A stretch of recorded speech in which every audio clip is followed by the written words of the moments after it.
Hello, everyone. So about 3 minutes to go, just giving you a little heads up that we're going to start in about 3 minutes. Thank you.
Okay, please be seated. No.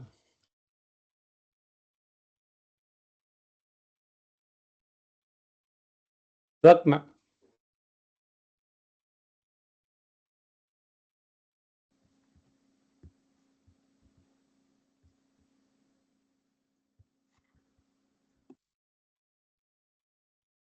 All right, I think we'll get going. Thank you, everyone.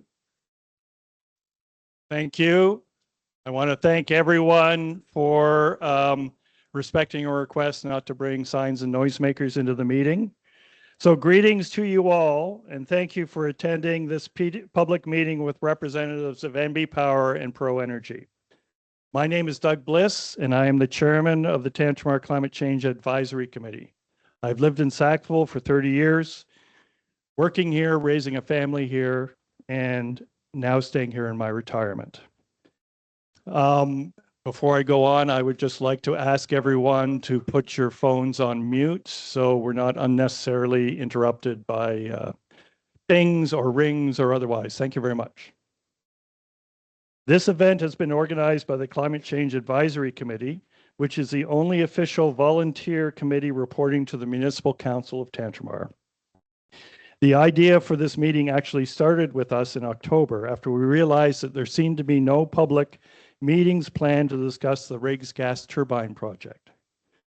The Climate Change Advisory Committee made the initial invitation to NB Power to come here, and after some discussion between the town and NB Power, the decision was made about a month ago to have this meeting today, so we're very glad that we were able to do this.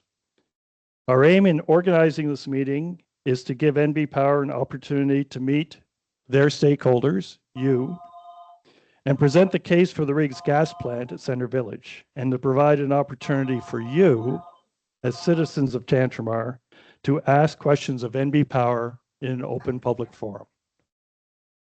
Just to note, to say that this meeting is being streamed on Teams and simultaneously broadcasted on the University Radio, CHMA Radio. It is being recorded, and the recording will be available on the town website sometime soon. So on behalf of the Climate Change Advisory Committee, welcome to you and welcome to our guests, who I will introduce shortly, who have traveled here from other parts of New Brunswick today. Before I proceed, however, I would like to honor the Aboriginal peoples of this land, the original peoples. I would like to acknowledge that we're all guests on this land. We are on the unceded traditional territories of the Wabanaki First Peoples, who have been occupants and stewards of this land since time immemorial. Amlamagog, or First Foley Fort Nation people, are the keepers of ancestral knowledge of this area and carry valuable land-based skills and belief systems that are important to us all. I ask that we take a moment to reflect and consider this as we meet today. Let me now take some time to describe how this meeting will proceed. We will start with an up to 15-minute presentation from NB Power. After that, the Climate Change Committee will ask up to 4 questions of NB Power, which hopefully will concern some of your major concerns. After that, about 7:40, we will have an extended question answer period extending to just beyond 9 o'clock tonight. If anyone is uncomfortable asking questions, we have provided at the door cards that you can write questions on and give to one of our volunteers. And they will be put up here with members of our team who will gather questions that are being sent in by teams in written response. At the end of this evening, I will ask NB Power to reflect on what they have heard this evening and to provide in their own words any commitments they might wish to make to you and next steps in engagement. We hope to close this session sometime between 9:15 and 9:25 tonight. I would like to take a moment to talk about the atmosphere in the meeting. As a moderator, my task is to have a meeting that allows the most number of people to ask questions of NB Power regarding the RIGS gas turbine project. To do this, we must all be respectful of each other and allow you to ask questions and allow our guests to answer without disruptions. I would ask each and every one of you to limit your clapping to perhaps polite applause as a matter of courtesy. Thank you very much. With that said, let's get on with things. Let me introduce our guests from NB Power and for Pro Energy this evening. At the front of the house is Brad Cody. He is the Chief Commercial Officer of NB Power with areas of responsibility that include business development. Oh, it's a very long list, Brad. I'm going to cut it off. You're the Chief Commercial Officer of NB Power. You hold a Bachelor of Engineering and Masters of Business Administration degrees from Memorial. So thank you, Brad, for being here. From Pro Energy and from NB Power, we have a number of resource people in the room who are available to ask questions if required, if they're ones that Brad would like to have other people respond to. So perhaps when I call your name, you can just perhaps just turn around and wave your hand or something. So first off the mark would be Jesse Purley, Director of First Nations and Indigenous Relations for NB Power. Stephen Cooper is a project manager for NB Power, responsible on this project. Matthew Gorman, and Jordan Russell, who's also with MB Power. Turning to Pro Energy, today in the room, we have John McIsaac, the president of Pro Energy Global Solutions Canada, and for Landon Tesmer, vice president of commercial operations. Just to make sure, have I got everyone on the team? Okay, thank you. Gentlemen, thank you. Thanks to all of you for coming here today. Now I will turn the floor over to Brad Cody to give the NB Power presentation.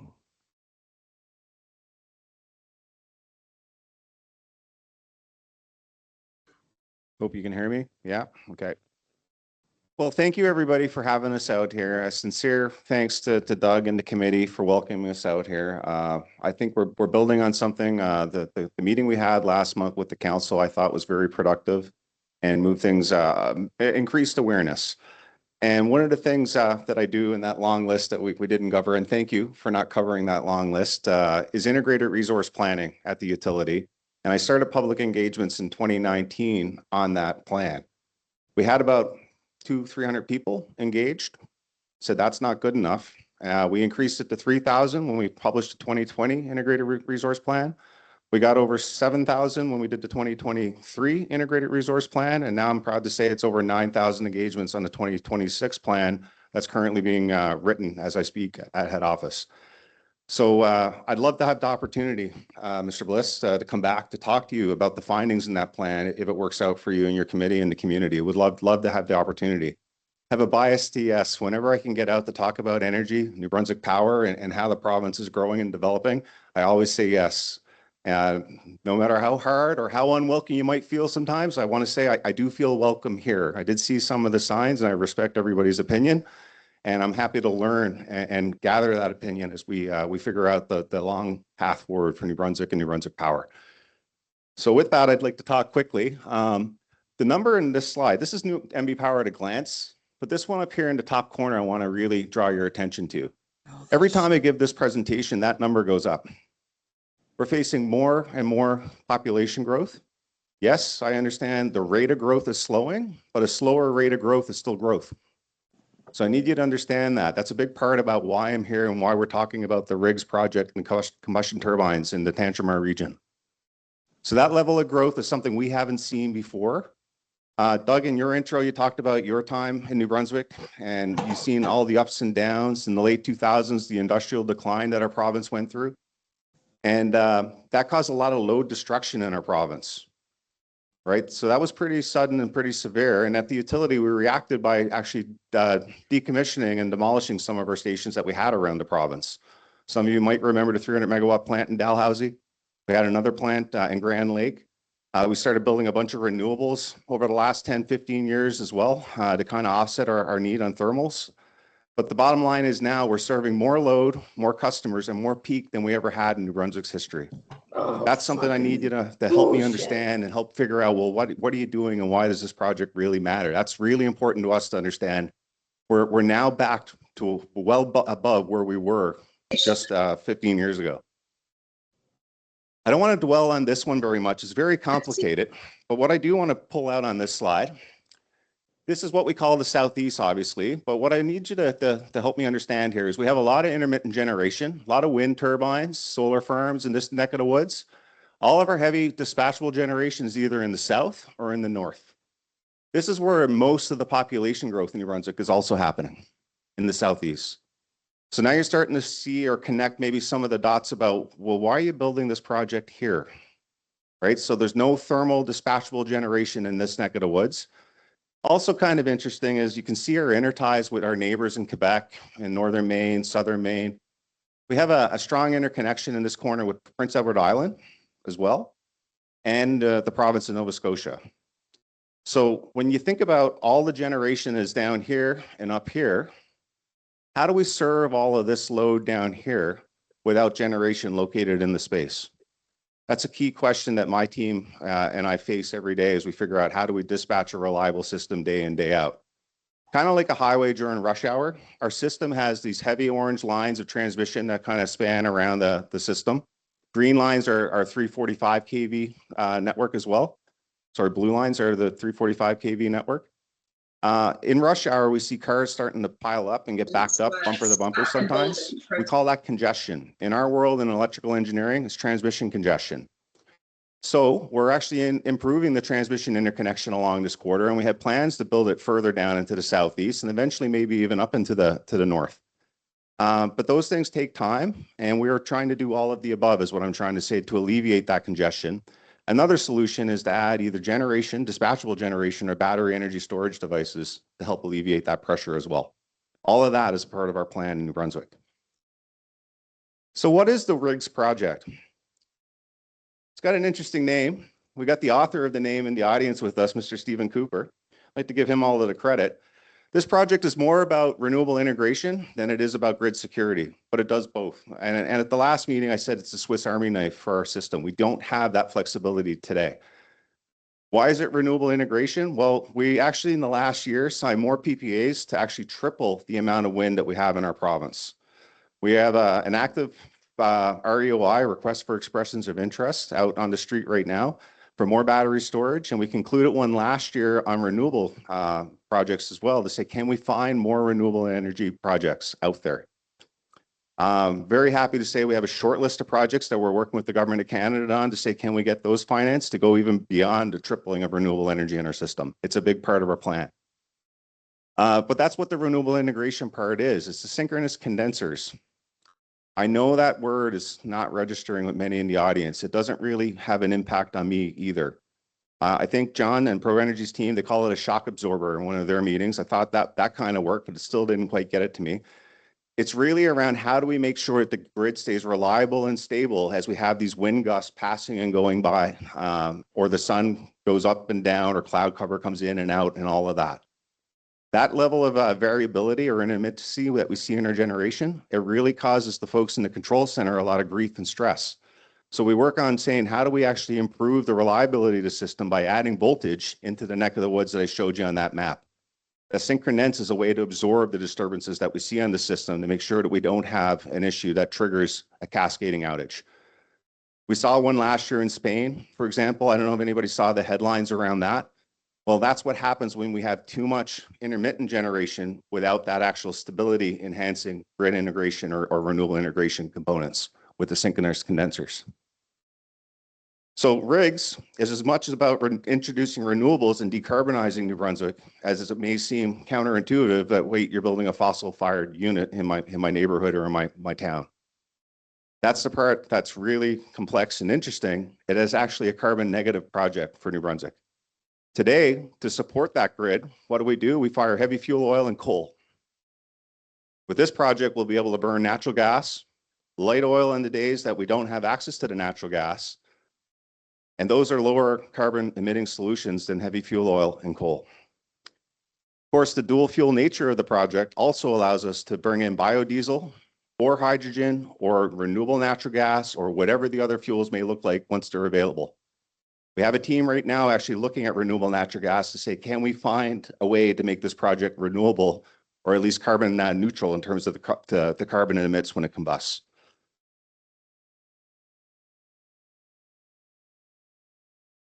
Might have clicked on the other screen there.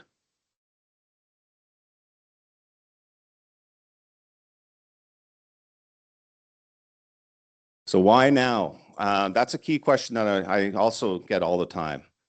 You seem like you're rushing this project, Brad. We hadn't heard about it until all of a sudden you showed up.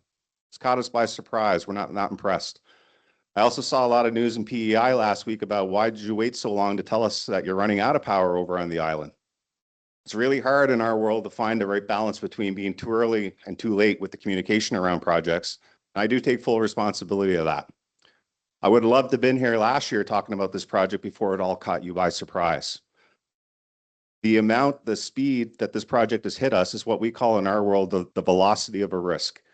And the other analogy about the highways, if I could go back there for a second, is when you're going, I don't know, 50 kilometers an hour down the road, you can see that road sign coming at you a long ways away. When you're going 110 down the highway, those signs come at you a lot faster. The amount of population growth that we saw in New Brunswick was that sign coming at us at 110 kilometers an hour. It caught us by surprise and we had to react quickly. We had an integrated resource plan. We knew what we needed to do, and it was the RIGS project that lined up the business. But yes, the things that we would like to do as best practice to get out and consult and communicate and engage early had to be compressed dramatically. I do apologize for not having the time to do that with you.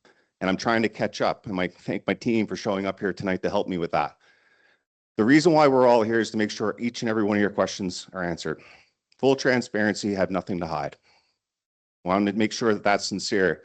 Mr. Bliss, if we do run out of time tonight in the Q&As, I would like to make sure we find more time to come back again to make sure each and every one of those questions are answered.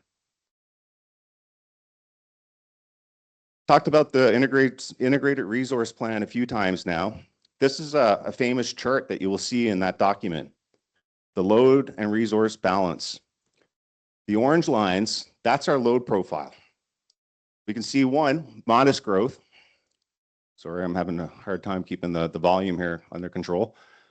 This includes a tremendous amount of energy efficiency investments in New Brunswick. My team at NB Power, we're spending about $227 million this year in energy efficiency investments. We're going to avoid about 90 million kilowatt hours of consumption in this province because of those investments. That's about the same as taking 6,000 or 7,000 homes off the province, off the grid. That's quite a significant investment, and that's one of the key pillars that we're doing to respond to both load growth and the energy transition.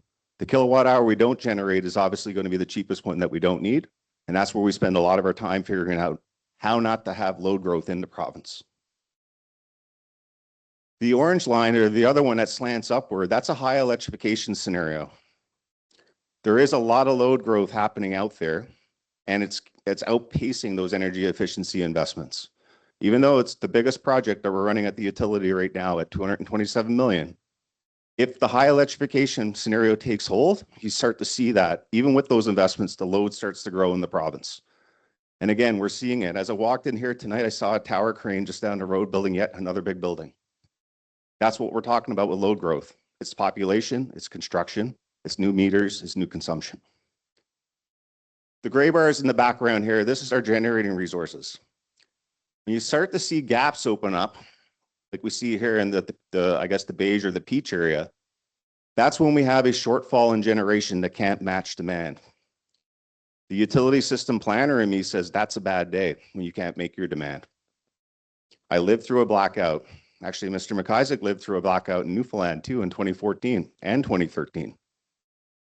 Right? Bad things happen when we have those blackouts. It's a part of how we plan the system. We never want to see the day, but that's something that you have to be mindful of. How do we avoid those blackouts from happening? We actually plan to have one of these load shedding events or rotating blackouts, one every 10 days, one day every 10 years, sorry.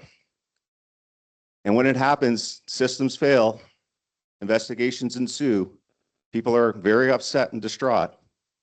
It's not a good place to be. But it's projects like this, it's like the energy efficiency, it's like the battery energy storage that we're pursuing, it's like the new renewables that stays ahead of that curve to prevent those things from happening. So why combustion turbines? I asked myself the same question. Can't be serious. Trying to get to net zero. Why combustion turbines? It's the technology we're using is just like a jet engine. It can start and stop within minutes. It can go from 0 to 500 megawatts in about 6 minutes, if I'm right, Landon. And it can stay on for as little or as long as you need, and then turn off to get over the issues that you're trying to handle with the grid integration and renewable integration side of things, grid security and renewable integration. What we see with weather patterns is that they're variable. The forecast tonight could say it's going to be windy tomorrow. You're generally right. We can plan for that. But what happens if the wind doesn't show up for an hour or 2 hours later than planned? What we do today to plan for that is we start Coulson Cove and we say tomorrow's going to be peaky. The wind is kind of going to be there. We better make sure we're safe and let's start Coulson Cove. Coulson Cove is the largest kettle in New Brunswick. We all know what it's like to boil a kettle. It takes a long time. A lot of energy has to go in before it makes all that steam. So we actually have to start Coulson Cove 36 to 72 hours before we actually need it to be able to be ready to generate. That's a lot of fuel going into the unit without generating a single kilowatt hour on the output side. That's how we handle it today. And then that's what this project helps us avoid. So when I said it's carbon negative, and I know you say, well, you can't be serious, that's what I'm talking about, is that we don't need to have the dependence like we do today on Golson Cove. Like that jet engine, we all get to the airport, we get on the plane, pilot starts the engine, 10 minutes later, we're going, what, 500 miles an hour down the runway to take off, land at the other side, the engine shuts off, we all get off the plane, the next group of passengers get on. That's the flexibility. That's what I mean by a Swiss Army knife that our system doesn't currently enjoy. Okay. Finally, why Center Village? When we look at the project, there's actually a picture. If I'm going to spend 2 minutes, Doug, this is where it's probably best sent. We see an intersection here. This is the Maritimes Northeast Pipeline. This is our transmission lines running down the other side. And this is the project footprint. You're right in between the two. They're on the same PID or property identification number in New Brunswick. That's key to us because we didn't need to make the project any bigger than it had to be. We didn't need to extend the pipeline across a bunch of landowners' properties to be able to reach our project or our transmission lines. That's why we picked the site. We scoured New Brunswick for sites like this. We especially focused in on, there was 8 on our short list. They got eliminated because of those transmission constraints and congestion that I talked about. Then we focused in on 2, a site in Skaduk and a site here in Tantramar. Unfortunately, the site in Skaduk is very, very wet, about 89% wetland. What does that mean? When we saw signs of fish in our investigations, we needed a Fish Act authorization. Immediately pushed us to another 18 months on our project, which would violate our 2028 timeline.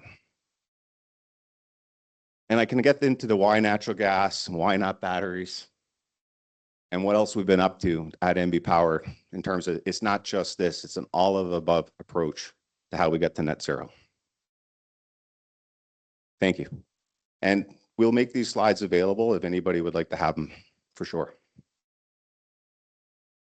Yes, we have a copy of them and can put them on the town website if that's okay with you guys. Okay, good. Thank you very much. Thank you, Brad. So now we're going to take the next 15 minutes to ask questions from the Climate Change Advisory Committee.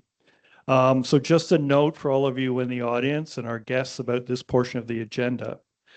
Our questions may be slightly longer than what we're going to generally allow questions during the rest of the meeting.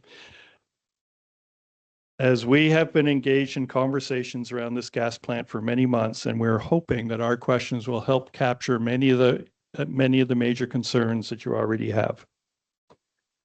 Tantramar's Climate Change Advisory Committee, supported by an active roundtable, reports to the Municipal Council, and our mandate is to provide advice to the municipality regarding climate change, future risk and response, as well as providing advice on how to continue to sustain our natural resources and our environment now in the years to come.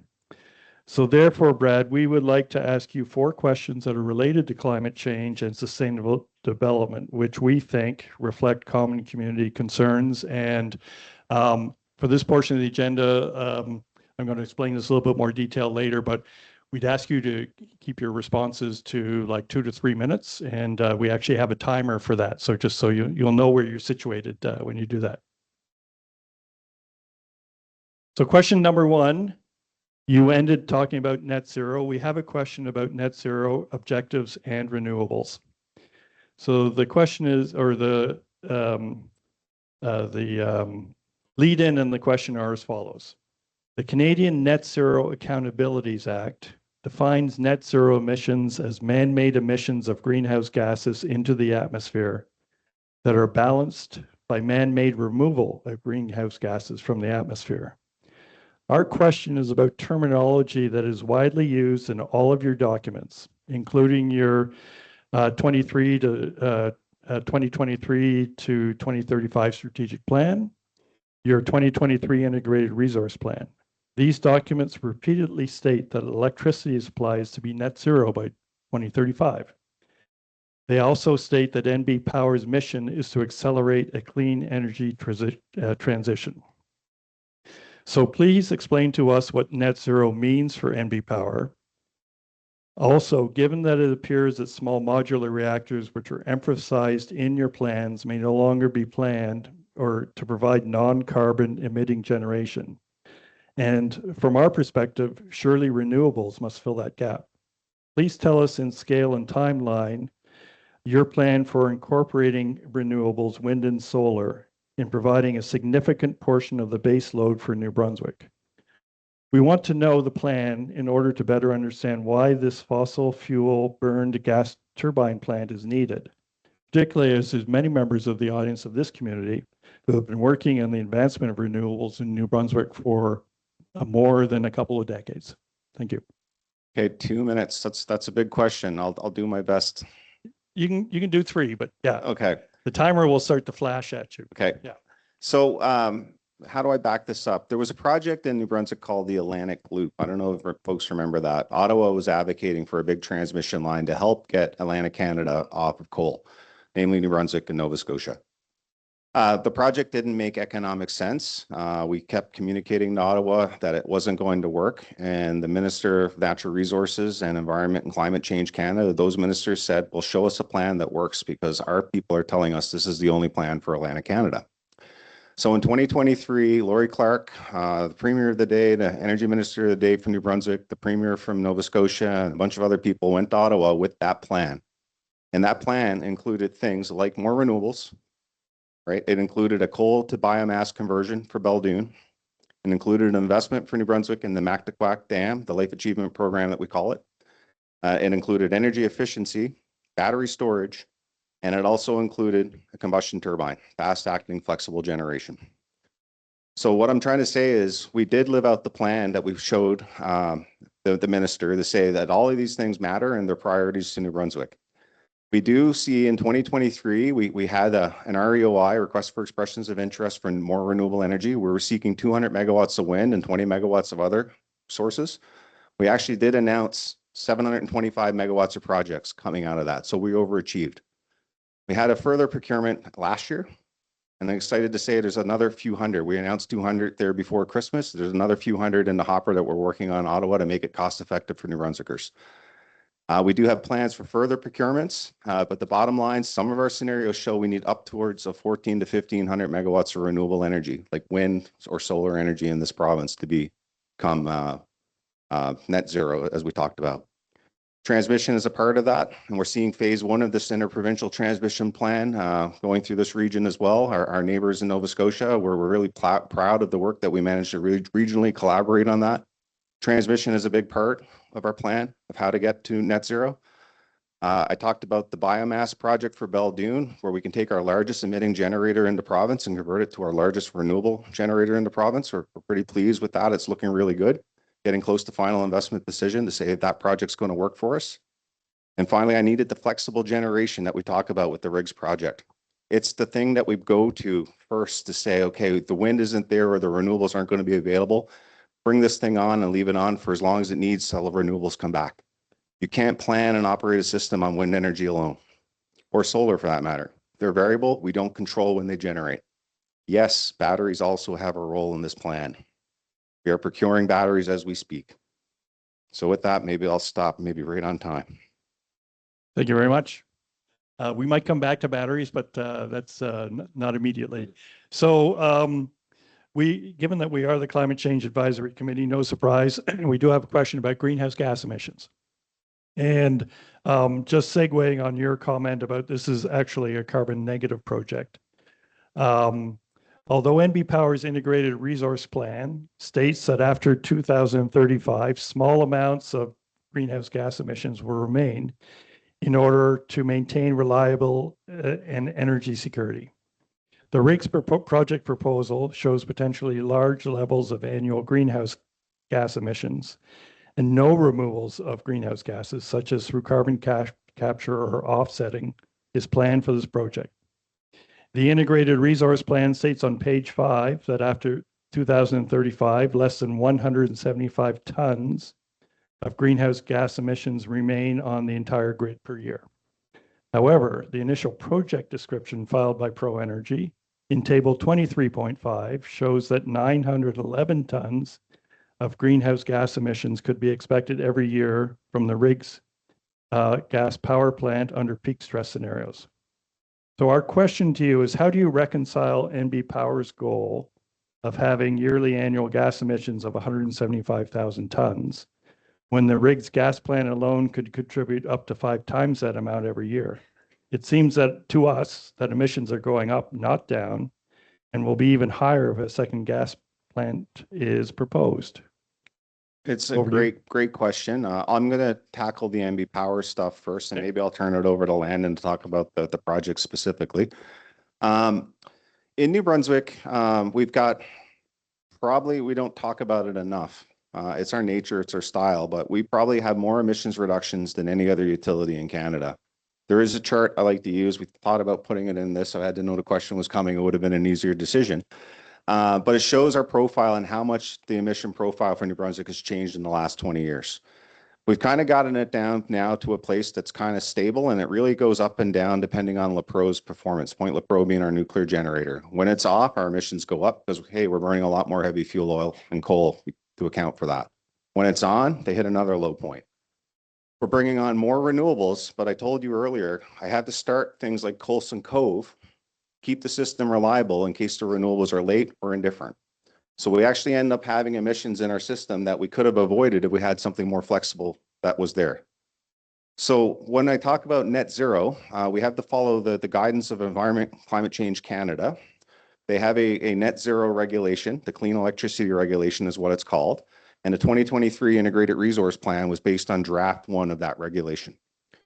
That Integrated Resource Plan still showed combustion turbines. And the draft 1 of that regulation was even more stringent than the final regulation that was published by Ottawa.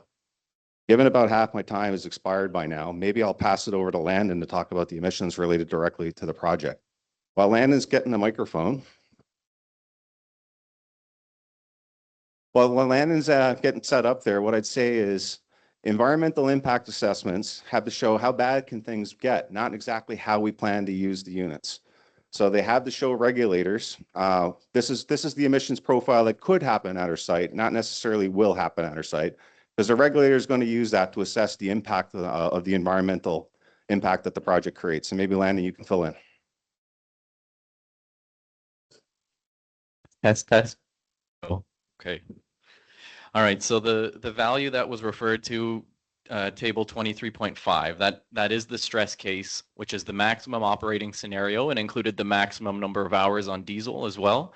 And so since then, there's been some discussion around goal I could use.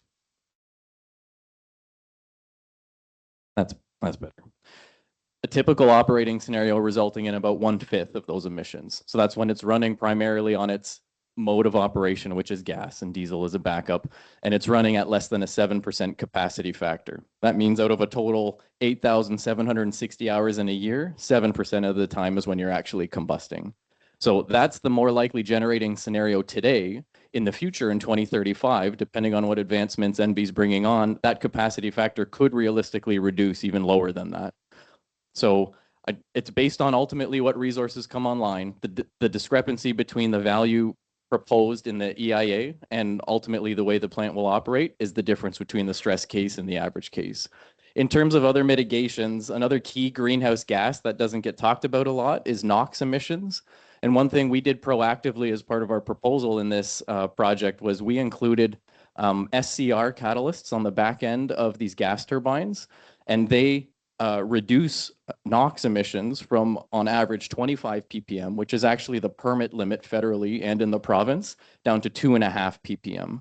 So NOx is a greenhouse gas, and to be proactive, we decided to include those catalyst systems in order to get that 90% reduction, which was a responsible decision in our opinion. We think it sets a precedent for future projects in Atlantic Canada, maybe even for future projects across all of Canada, and I think that's a positive thing. So okay, thank you, Landon. Time's up. Yeah. Okay, question number 3. Batteries, renewables, grid security, and grid stability.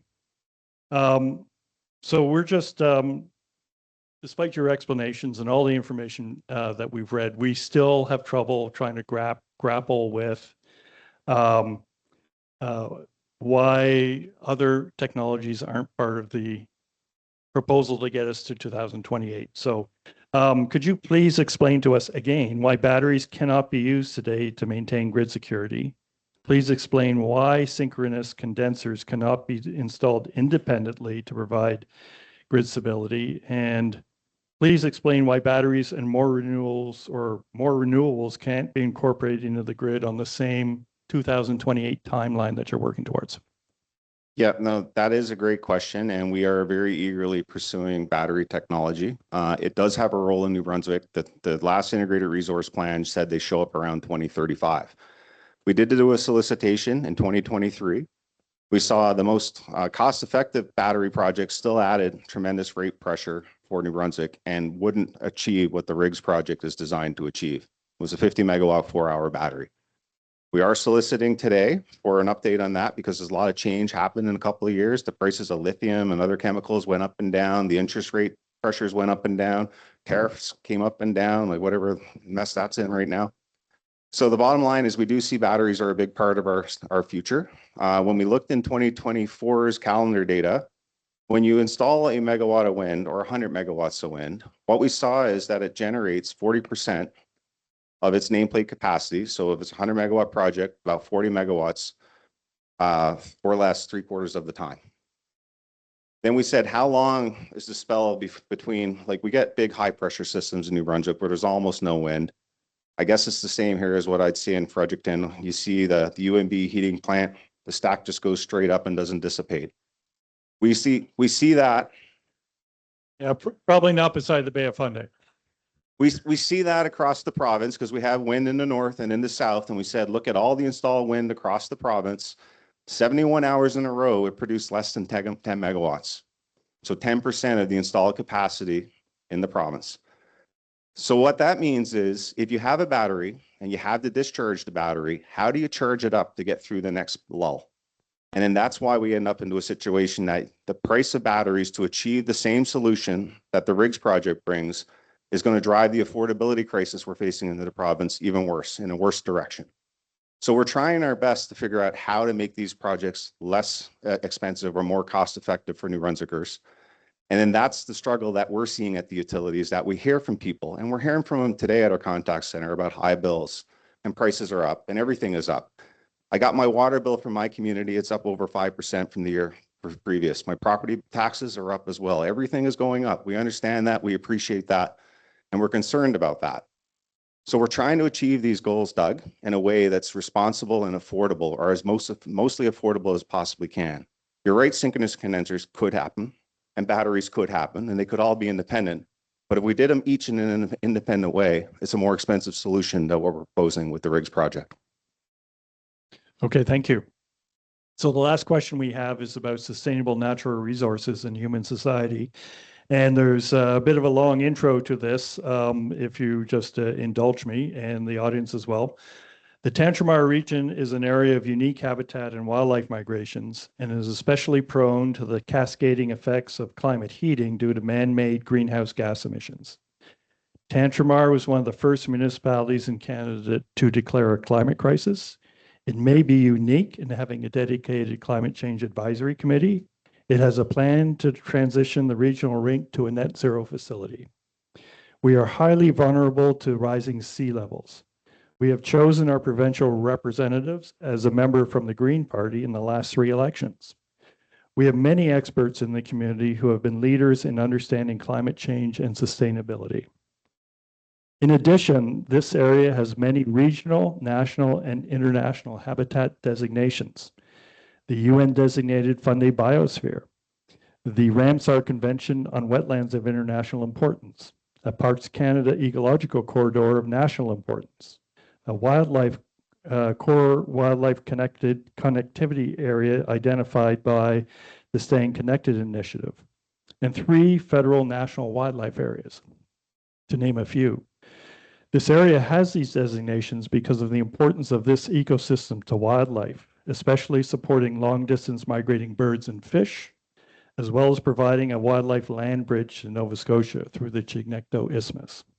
The human population is totally reliant on groundwater for drinking water and has never been subjected to local industrial pollution of its air or water before. Given what you know about our home and the opposition of our people to this fossil fuel burning gas turbine plant, can you tell us how social license or public support fits into your decision-making process, and whether public support or lack of it can change the course of the RIGS gas turbine project?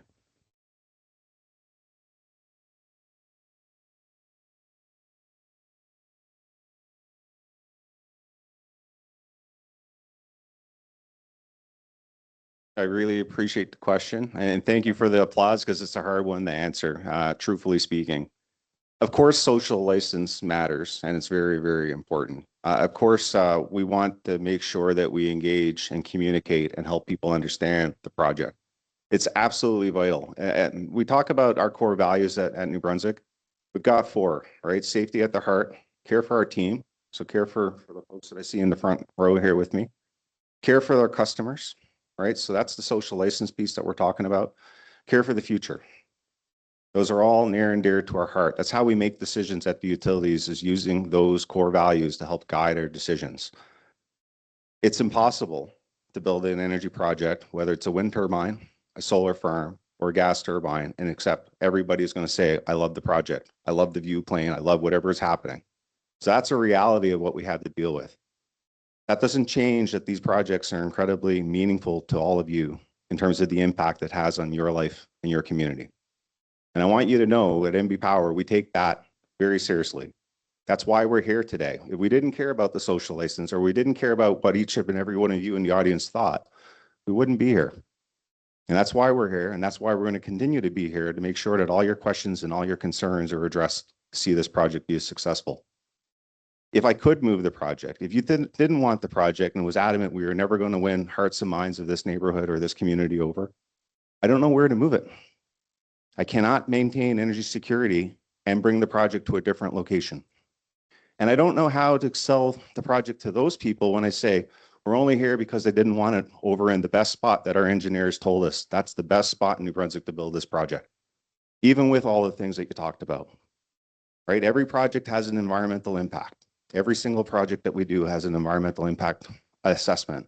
And every single one of them get a determination on the other side with a long list of conditions to make sure that we can be responsible operators or purchasers of the offtake, in this case, from those projects. And I want to make sure that all of you understand that those core values, safety, our team, our customers, and our future, that's how we make our decisions at NB Power. And that's not our rank order, except for maybe safety. That one's always top of mind. The rest are all things that we have to take into consideration, are all equally important to NB Power. Okay, thank you, Brad. So now is the time to turn to questions from the audience. And I'll just explain to you how the format is going to work. So it's now coming up on 8:15, and we anticipate for at least the next hour and 20 minutes or so, there is plenty of time, hopefully plenty of time for questions from the floor and from people who have joined by Teams. So let me just briefly describe how this will work. Anyone can ask a question, but we only allow one question per individual at a time. However, I'll get the however in the next point. If you want to ask a question, please put your hand up, and one of our volunteers who are in the aisle with mics, where are we? We'll pass you the mic. We will take questions from the right aisle, and then the left aisle, and back to the right aisle, and so on. Please do not take more than a minute to ask your question if possible. A timer will be shown on this screen here, which you can see, which will give you an indication of the time taken. To our guests, Brad and your team, I'll ask you to respond succinctly and directly to questions, and ask that answers do not go longer than, we've already said, 2 to 3 minutes. And you've been very good at that, so thank you. People on Teams may submit questions via the chat function. So what we will do is we are going to take questions from the floor for 35 minutes. We're going to go to Teams and written questions for a period of time. Then we'll go back to the floor for questions, and then we'll go back to people on the Teams chat and written questions. And that will be how the rest of the evening looks like. And then at the end, we will do a bit of a wrap up. So is everyone ready? Let's take the first question from the floor, please.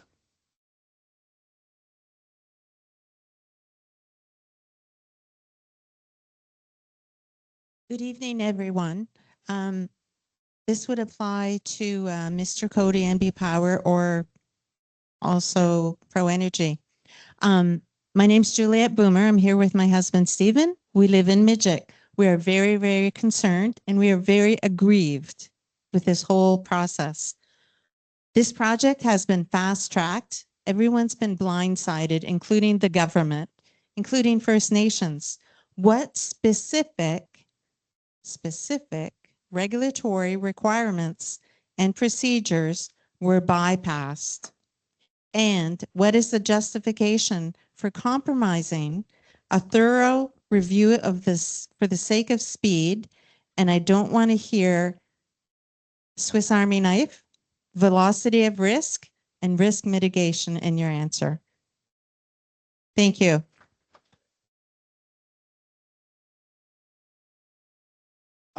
The short answer is no regulatory requirements were bypassed whatsoever. It's under a full review by the province of New Brunswick under its environmental legislation. It's under a full Energy and Utilities Board review under the Electricity Act legislation as well. So that'd be the simple answer.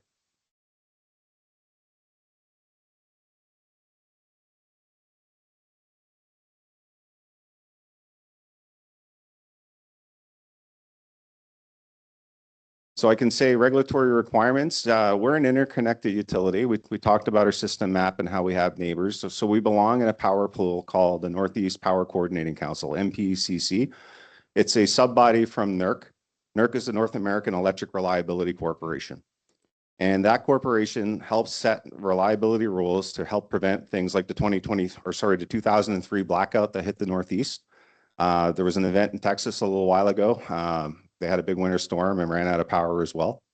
And it's those types of events that engineers and the lawyers and everybody else gets involved to do the investigation, and regulators too, to say, how can we build stronger reliability rules to prevent these from happening? One of the things that we file with the Energy and Utilities Board is the latest NPCC regional outlook for our Maritimes region, and we are violating our planning criteria.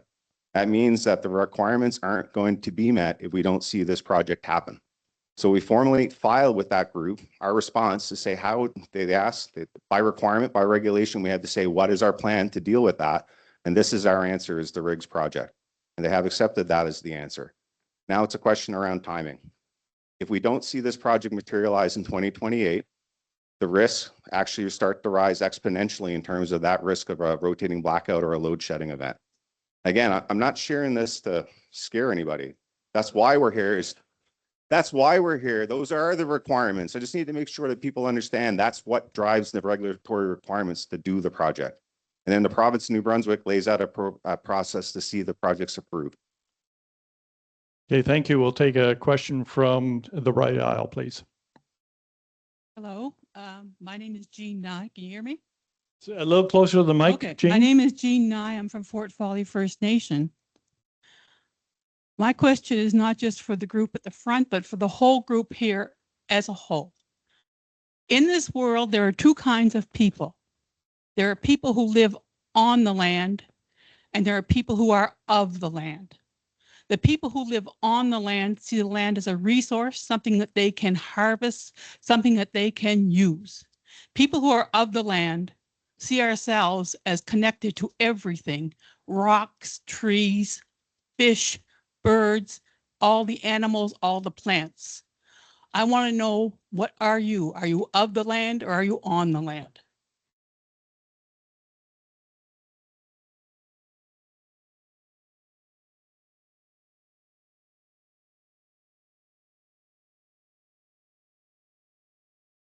It's a tough question to answer, and I'll tell you the reason why.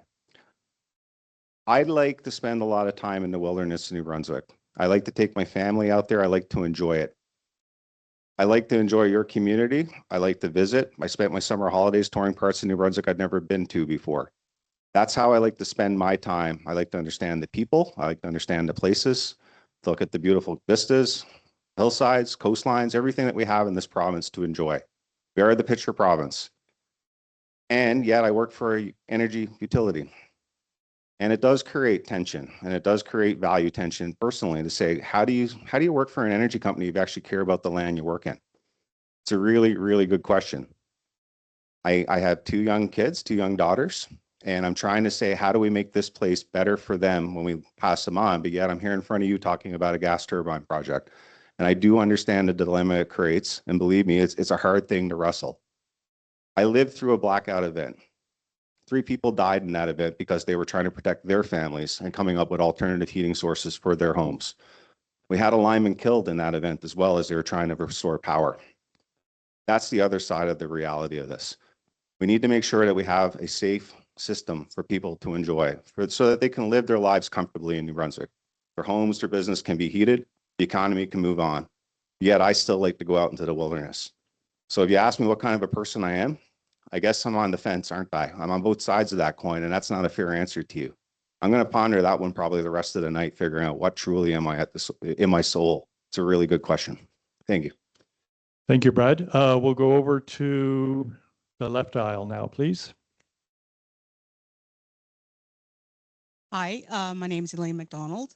I've got kind of one question, but it's got 2 parts, and it's mostly for Pro Energy. The first part is you mentioned MB Power mentioned that the power outage that went down in Texas. I want to know if Pro Energy was part and parcel of what happened down there, and I'd also like to know why MB Power chose Pro Energy, and without using the excuse of they were the cheapest to go with. Why did you not go into a Canadian focused, Canadian homegrown like energy helper producer? Why are we with the US, especially considering the situation going on with the US right now? Yeah, no, that.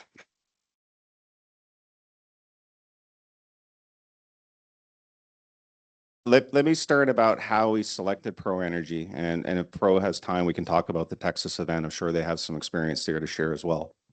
I got to rewind the clock. I told the story a few times. It was late 2023 when we realized that risk, the velocity of the risk was coming at us. The population headlines were out there. The Southeast was leading the nation, tied with Calgary in terms of population growth. Headlines were being made about municipalities, Moncton and others, saying record building permits issued this year. All of those things is how we get into our assessment to figure out the load profile. That led us to a 2024 solicitation. We did send it out. It was open to all companies across the world that wanted to bid on that. We ended up with, I think it was 5 bids from 4 proponents. 2 of those, if I'm not mistaken, were Canadian. There was no Canadian technology. Canada doesn't have this technology as part of its supply chain. So that's how we ended up in a situation to say, okay, let's figure out how we can evaluate these proponents to say which are the best to offer. Of those proponents that offered bids, Pro Energy was the only one that could deliver on the timelines that we had, and they were the most affordable solution for New Brunswickers. It was affordability and it was timelines. Pro Energy also delivered the last combustion turbine in Atlantic Canada. It's a project that was built in Newfoundland in response to that blackout that I shared with you earlier. And they have the operating experience to say that they can do this. So what we were facing was potentially getting turbines much later from Germany, potentially getting them out of Asia, or potentially getting them from Pro Energy. The engineers went and did the assessments, and the recommendations came back, and folks like me looked at all of their work and said, we think that you did it right. And that was the project that we picked and contracted. I think there's maybe a minute left or so that we'll talk to. Yeah, Pro just hand it about over Texas. to, yeah. I'll just add that all the installation work is going to be performed by local contractors. So Brad's right, the turbine's manufactured in the States, and no, there is no Canadian company that manufactures a turbine in Canada, but all the installation work is going to be by Canadians. The plant will be run by Canadians. I'm a Canadian working for Pro Energy. I can vouch for that. John is as well. The comment on Texas, Pro Energy actually did bring a 300 megawatt plant online, almost identical to what we're talking about for the New Brunswick project, about a month before Winter Storm Uri, when that massive blackout hit. And we were actually one of the few facilities in Texas that ran for 8 days straight during the blackout. We ran out of water because the city water lines froze and we had to run without water at the time. There was a few things that our plant staff had to do to keep it running, but we had a mandate from our CEO saying, you must run. The state needs us and you must run. And so we ran at risk, gas bill piling up. We had no idea whether we'd get paid to do it or not, but we ran for 8 days straight. And then eventually the Texas Energy Reliability Council, which was formed after Winter Storm Uri, used our facility as a showpiece for, this is what it looks like to winterize a plant in Texas and keep the lights on. Granted, Texas is not New Brunswick. The winterization is going to look very different here versus there. I'm just sharing that many of the Texas plants did freeze up and didn't run, and it's why they had a blackout. Ours was one of the plants that stayed on. Okay, thank you, Landon. Question from the right aisle. I think you already have the mic. Mike. Can you hear me? I can. Put it close. Put it close. All right. Mike Wilson. I've been in this town, or Sackville anyway, for 70 years. So I'm very concerned about what happens in the future too, because I've got family here. But okay, I got to pretty well kiss this thing. Okay. Okay, I'll do that. Yeah, so it's important in this town. Atlantic Industries has got about 50 people and their families living in this town. So what happens is important to me.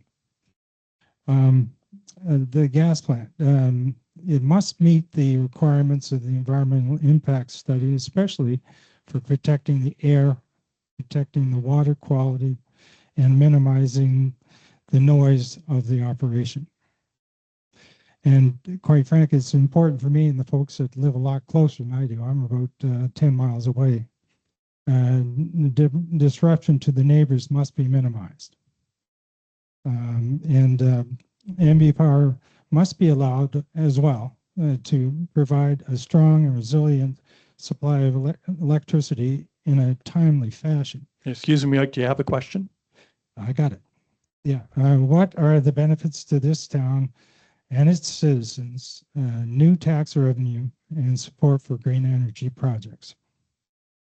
Yeah, it's one of the things that we haven't been talking enough about is there are benefits related to the project. It's not all downsides. All right. So if you build roughly $1 billion, I'm not sure, we're not the builders of the project, but $1 billion piece of infrastructure in your town.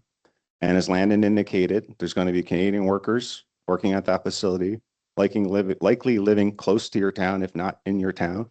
There's going to be maintenance requirements. There's going to be restaurant activities. There's going to be induced economic activity just because that facility exists. It's also going to have, I guess, a tax base. So we talked about the PID, right? So everybody in New Brunswick has a tax assessment related to that PID and the value of the infrastructure that's on that PID. That's something that the provincial government does, and that's a conversation that the town likely will be having with the province to say, how do we get those tax revenues back into our town to invest in other things, whether it's roads, highways, schools, parks, things that people like to enjoy in this beautiful place. So that's the one benefit that I'd say is that there's going to be induced benefits directly related to this project because it exists in this town. And then there's going to be other benefits like the tax revenues that is going to be a part of a future conversation between the town and the province to say, hey, where's our share of that tax revenue because of this project? How do we get that back into this town? It's not an MB Power thing. It's not a pro-energy thing. That's a thing that the mayor and the council of Sackville are going to, or Tantramar rather, are going to have with the provincial government to say, how do we see our benefits from this project? So we are working on that to say what is the value of that. I don't have it today. It's not like it's an MB Power thing, like I said, but I am talking to experts to say, can you help me give an estimate around what those benefits could look like? But it'd be an awful shame to assume that there are no benefits because of $1 billion piece of infrastructure built in this region. It's just nonsensical to think there won't be any economic spinoffs or benefits induced because of that. Again, the facility will be there. There'll be workers living there. There'll be construction workers, momentarily as it gets constructed, and then permanently workers and then maintenance crews coming in from time to time to keep it working and working right. So a lot of benefits will come, and I wish I had a more precise answer on exactly what's the dollar sign related to that, but I promise I will have it and we'll share it when we do. Okay, thank you. We'll take questions from that. I think Kent had his hand up for a while. So if you could just pass it to Kent first. And I note that there's 2 other people who want to ask from this aisle as well. Probably 3 now. Okay.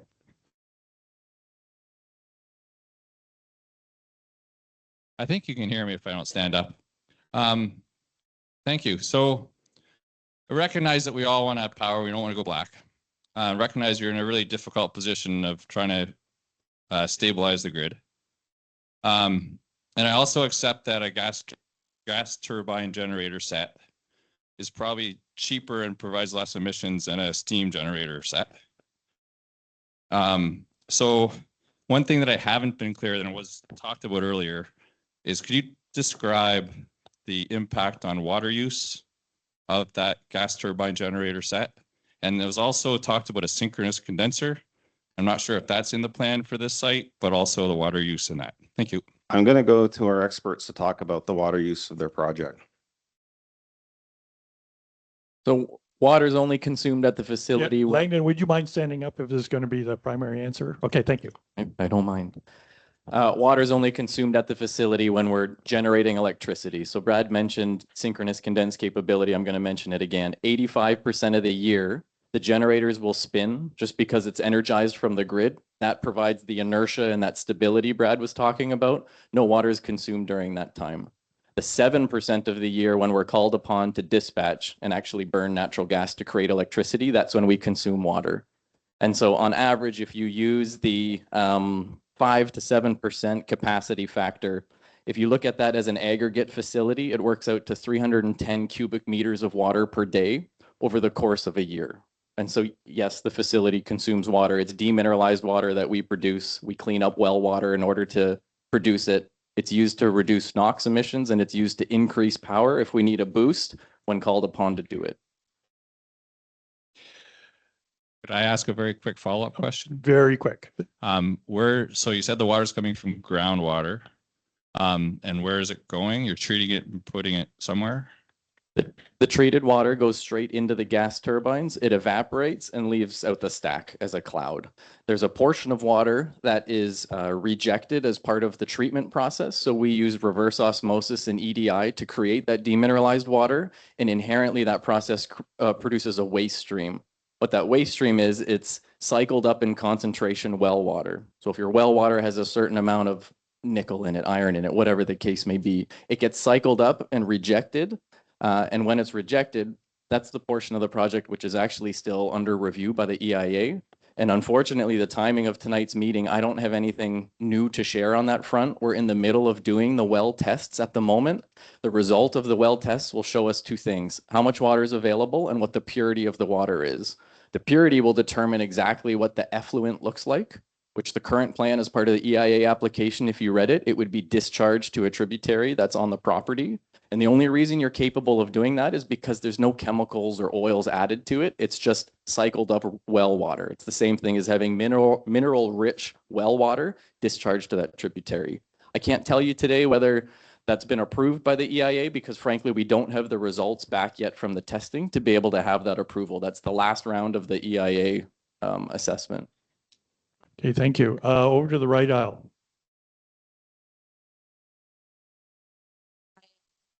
Terry Jones. You guys all know me. You see me at every meeting and I talk at every meeting and I ask the same question at every meeting and I don't get an answer. The water, we've just started the topic. It is going to be heavy mineralized. It's going onto the ground, which is 10 meters above my house. Oh, for anybody who doesn't know me, I live adjacent to this plant. I'm going to get every bit of issue that can be brought about: air, water, noise, light, transportation, traffic, road damage, the whole shoot match. What I'm asking is, will somebody make a stand, either Pro Energy, NB Power, and say, hey lady, when your well goes bad or goes empty, we're going to supply the water so you can keep your house. Yeah, they're going to get tax dollars from you. They're going to get tax dollars from me. My tax dollars will stay the same, but my property value will go down. I can't sell a place with no water. And right now, I've been there 33 years. You go to find the wilderness to visit, I live in the wilderness. I'm surrounded by wildlife and animals and birds. I see them every day, and I'm watching them leave when the road was being built. They just came back, and now there's light plants up there. It's getting ready to roll. It doesn't sound like it's slowing down. So what I'm asking is, will somebody please make a stand and say, yes, we will guarantee the water for for all of the homes, not just in 2 kilometers, but where my well test came back. I got heavy manganese in my water now. Didn't have it before. Thank you.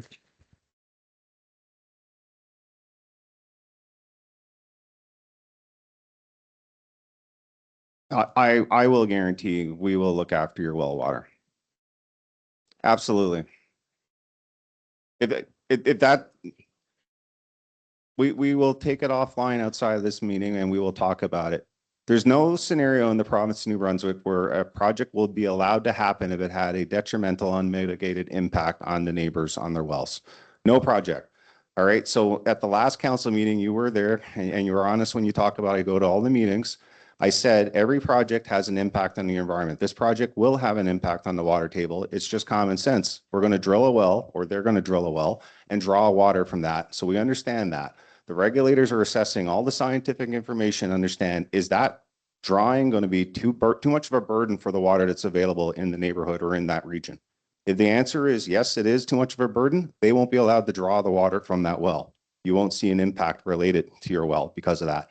If the regulator said there's enough water and this is what it looks like and here's the rules and the determination conditions that you must live by, fantastic, they'll take it, they'll honor that. And if that still has a negative impact on your well, MB Power will look after your well. And I will talk to you about this at the end of the meeting to make sure that we figure out a plan to address your concern.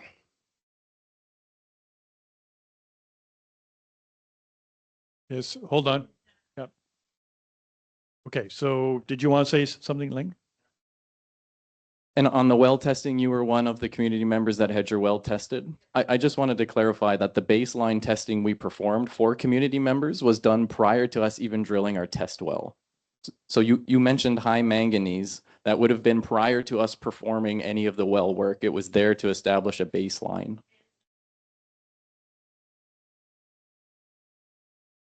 So it would be news to me if construction of a road or clearing trees for a road could impact well water. I think we would have to ask an expert if they think surface work like that could ultimately impact an aquifer. The intent was to test the well before we impacted any aquifers and we had drilled our own wells. The intent was to provide a baseline. So I mean, I think that's all I can say on that. Okay.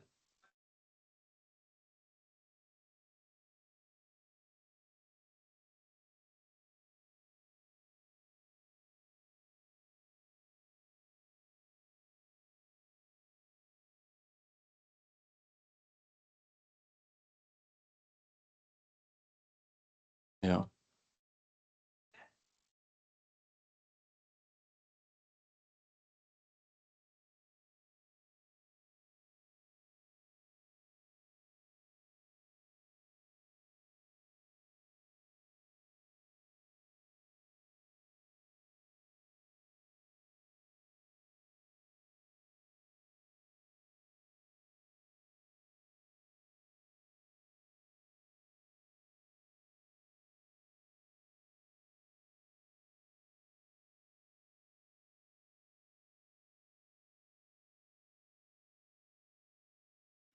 Yeah. Oh, all right.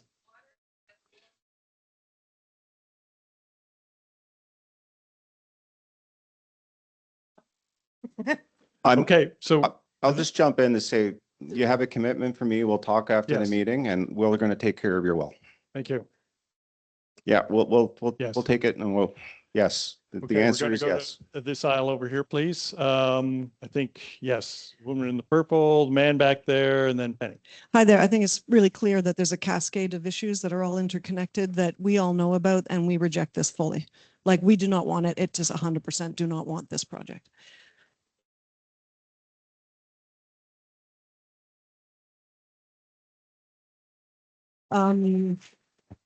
I'm going to be really quick and brief on this. My name is Sherry Boyle. I'm a Sackville resident from a family that carries a fatal genetic lung disease, pulmonary fibrosis, which is triggered by poor air quality. When President Trump took office last winter, he publicly vowed to make oil and gas America's #1 economic focus. The American administration has merged with big tech to push extremely lucrative and ecologically destructive AI data centers, which will be serviced by fossil fuels and gas turbines until the foreseeable future. That is on the Senate. Everybody knows it. Recent reporting by CBC shows that a proposed data center in Laurenville, St. John could require almost half the electricity the Tantramar plant is meant to supply. This is not a surge for us people. This is a surge for AI. This past November, a St. John's So Telegraph question, please. headline reported that main AI data center was to be powered by the surplus NB Energy, and that NB Power wants wiggle room for their added AI data centers. Not 2 weeks ago, America Could you invaded. please ask a I'm question? doing it. I'm doing it. It's really important. This is for everybody. This is the geopolitical of the world. Okay, this is 1 minute for the world. Not 2 weeks ago, America invaded Venezuela to openly steal their oil, breaking the same international rule of law that is the only thing protecting Canada from being a future victim of this exact same kind of invasion. Okay? NB Power has signed a 25-year contract with an American fossil fuel company to build a dangerous and environmentally destructive power plant on our precious land with our precious citizen dollars to buy 25 years of American frack gas with no annual price caps, all from a country that is actively threatening to annex Canada.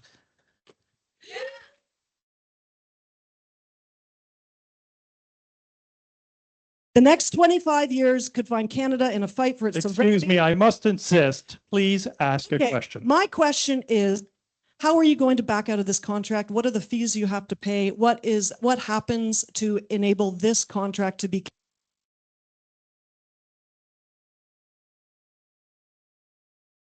So there is no avenue to cancel the contract unless it's not approved by an environmental regulator, the province of New Brunswick in this case, or the Energy and Utilities Board of New Brunswick.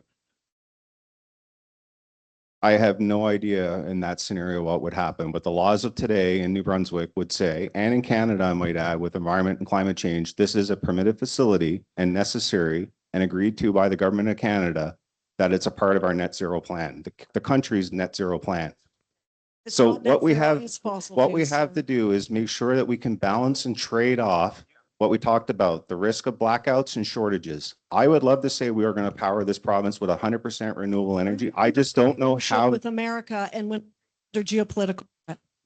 I just don't know how to make the system solve if we can only get wind, like I talked about, roughly 40% capacity factor in this province. If it's solar is the solution, hey, the sun sets every night. If batteries is what we fill in the gaps with, we need a lot. We need billions of dollars of batteries in this province. I don't know who can pay for that solution at this time. Okay, thank you. We'll move on. We have a question here. Woody, who's got the mic? Oh, sorry, it's over to Peter first. Yeah, right here. It's on. I've got a really simple question. I think it's Closer. political. I want to know why this plant Closer to is the not mic, please, going, Peter. is not going to the Skaduk Heavy Industrial Park, which was set up just after, back in the 50s, for things like this to take place. You say that, well, there's water issues. I say there's a Liberal MLA there. And I say that the government is penalizing this area and our MLA because of it. Surely you can answer that. You work for NB Power. I mean, you're a civil servant, basically. Absolutely, I can answer that. So we narrowed the province of New Brunswick down to two PIDs talked about. One PID is the site that we have in Center Village that we all know about, and I won't elaborate any further on that. The other PID is in the Skaduk Industrial Park. It also has an intersection of the Maritimes Northeast Natural Gas Pipeline and NB Power transmission infrastructure. The piece of land that we acquired in the Skaduk Industrial Park is about 89% wetland. When the project was announced, other people with other concerns were calling me saying, hey, what about the wetland compensation? A lot of ducks and other birds and whatnot visit that wetland. What are you going to do about that? And I said, we will take care of that as well. What we ran into, though, is when our environmental consultants were walking around that property in those wetlands, they found fish life. We call it wildlife under the regulations, and that meant we needed a Fish Act authorization to develop the Skaduk site. So that would have introduced about an 18-month-long delay, which would have eliminated our ability to deliver this project to protect the province's energy security. That's what raises that risk that I talked about of the load shedding and rotating blackouts. Therefore, we had to eliminate that site at this time to move it to Center Village. My team is continuing to look at Skaduk because we do have a second recommendation out there. The province continues to grow. There will be other energy shortages. The next IRP is going to predict when those would happen, and we need to be ready with that 18-month delay included in the project plan. So this project will be in Center Village, assuming it achieves all the regulatory approvals that we talked about earlier. The next project will likely be in Skaduk. If it wasn't for the Fish Act authorization, we likely would have picked the Skaduk site. Okay, thank you. Could we go, that gentleman, I think, oh, she's next? Okay. Thank you. The natural gas you're talking about is largely frack gassed. And you claim that this is a transition fuel or a bridge fuel to renewables. Have you not heard that this claim has now been refuted by scientists, regulators, investors, and lenders who consider investing in gas risky business? Their concerns are especially pronounced for long-term capital investments with infrastructure long payback periods. Well, I think this gas plant really fits the bill with over $1 billion and a 25-year contract when renewables are changing almost every day. What I can say is we are committed to finding renewable fuels for this project. The dual fuel nature, the fact that it can burn both gas and liquid fuels is important to us because it maximizes our opportunity to find renewable fuels. Have you not heard about that investment? That's my question, is about the transition and calling it a bridge fuel and a transition fuel. Working for Pro Energy, I can speak to the demand we see. 2025, the industry sold more gas turbines than it ever has. And so I hear what you're saying in terms of scientists saying it's not a bridge. The industry begs to differ, and more gas turbines were sold last year, primarily for grid firming applications. So every utility I meet with on a weekly basis across all of North America is in a similar situation. They all have renewables as part of their plan. They all have batteries as part of the plan, and they all have a small component, which is gas turbines, as part of their plan. So I hear what you're saying, but at the same time, the banks and the investments actually say the opposite. And the gas turbine industry had the best year it's ever had in 2025. In other countries in the world too, other than North America? I'm glad you asked. A great example and a test case for that is Germany. And so Germany, I think, was an excellent example of a nation that pursued renewable energy with a vigor and a speed that probably no other country did for a very long time, almost 2 decades. Last year, Germany released a request for proposals for 8 gigawatts worth of gas turbine technology. And in order to participate in that RFP, you have to say that the gas turbine is capable of running on hydrogen at some point, which most gas turbines are. But 8 gigawatts is 16 to 20 times the size of this particular plant. And Germany's being forced to do this because of the number of renewables that they've built. And they're left with a situation where they don't have grid security anymore. So I think Germany is a perfect example of a country that's saying, we tried to do the right thing, and now gas turbines will play a portion of their plans in the future, 8 gigawatts worth. Okay, thank you. So we're going to move on to the right-hand aisle now. And I think we have a question from Mr. Hicks. Timothy Hicks. So great job on the presentation. There's a lot of really good information there. I'll kiss the mic here closely so everybody can hear me. And you know, you're a great speaker and you've presented a lot of information. It's been really well done and it's really answered a lot of questions. But I think you have to recognize that NB Power does not have the trust of the people.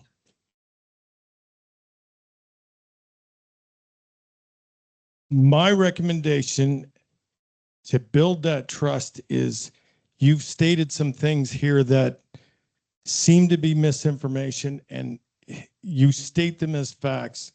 So we really need to see some proof. If you could really help us by providing the information on the evaluation you did around Canada to find a contractor that could provide the combustion engines. That's one thing that I think you need to back up with real information and real proof.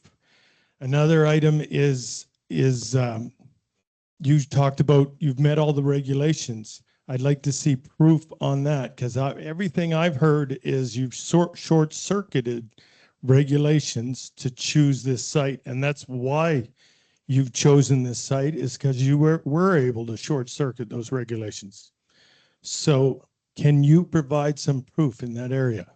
I absolutely can. I'm going to start by answering this question, and I'm going to ask Doug for a favor at the end of this answer. We will be at the Energy and Utility Board for the first week of February in Moncton for a hearing. It's at the Delta downtown is where the location would be. It's an open hearing. Each and every one of you could participate in that hearing if you choose. You can attend, you can watch it online, you can hear all the information and all the evidence unfold. They have a website. We'd be happy to provide the link to the website and the matter number that you can see the body of evidence that we've already provided to the Energy and Utilities Board for that.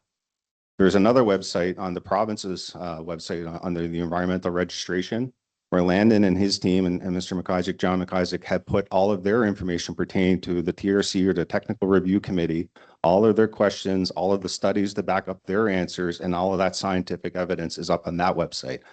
What I'm going to ask is that we share those links, Doug, links with the audience. We'll ask the town to put it on their website. We'll figure out a way to get you that information. And what I will commit to is if there's still gaps and you feel that some of the information hasn't improved, I'll commit to you to say, please send me your questions. We'll sit down and talk about it, or I'll provide you the evidence some other way, whatever way is convenient for you. That's back to the trust question. That's why we're here. We understand that. We understand that this is a hard thing that's happening to the community, but it's showing up in tough meetings like this. I think that's a part of how you build those relationships. I have nothing to hide. I work for the province. I live in the province. I don't have to please shareholders or investors. I have to please all of you in terms of how we do our work at the utility. And I'm prepared to roll up my sleeves and dig in to do that work. I just need some help to say, what questions do you have and what information do you need? And I'll be happy to figure out how do I answer those questions. That's the commitment I'll leave you with here tonight. Okay, thank you. So who's next over here, Barb? Yes, thank you. My question is, you can guarantee you're going to fix somebody's well. Everybody's water comes from a great big pool under the ground. Last year, we went through the biggest drought we've had for ages. And with this thing, it's going to draw even more water out. You can't guarantee anything to do with rain or groundwater. And as I understand this, it's going to be a lot of groundwater because if everything's growing and you're going to need more and more power, how can you only run it for 7% of the time?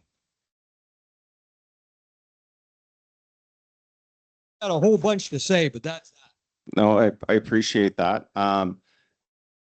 We are going to solve New Brunswick's energy needs leaning primarily on renewables. But we know that the sun sets and the wind doesn't always blow, and that's what leads us to the 7% of time. All right, so I can show you the math and the science behind that if you want that information as well. Happy to sit down and show. We have sophisticated computer models that analyze all of the periods in New Brunswick and say, how would we economically dispatch our system to meet all of our reliability constraints and all of our load demands for all of you and all of our customers across New Brunswick.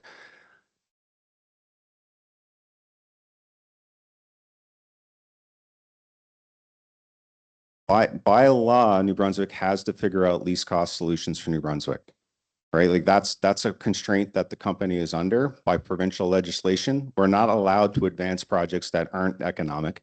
And that's why the Energy and Utilities Board is studying this project right now to determine, is it a prudent investment, a prudent use of New Brunswickers' money to make it happen? On the groundwater situation, there's a lot of science going into the evaluation of what water is there, what does it look like, as Landon indicated, how pure is it and what quantities are available. And the regulators are keenly interested in understanding that science. They'll take that information and use it to figure out what, if any, conditions they have to put on the facility if it's going to be successful. And then it will be on the proponent to say, do those conditions make sense to them to continue on with the project or not? So we're going to have to leave it to the scientists and the regulators on that one. And my commitment over here, and it's a standing commitment, is even after all of those determinations happen, if this project is real and it gets approved and it gets built, if we still see unforeseen issues around those wells, we will step in. We've done it in the past at other facilities. We will step in to make sure that we don't cause undue harm to anybody living around that facility. That's the commitment.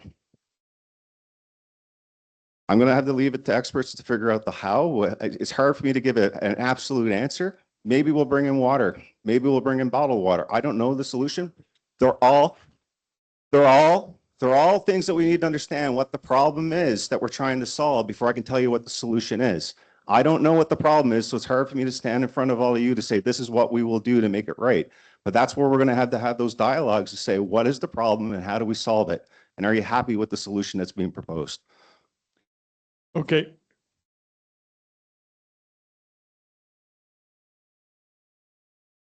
So we're going to move on.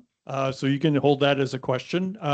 So we're going to have one more question from the floor, and then we're going to go to Teams questions and written questions for 15 minutes, and we'll go over to Debbie. And then we'll be back here. We're trying to keep track of people with their arms up. Thank you.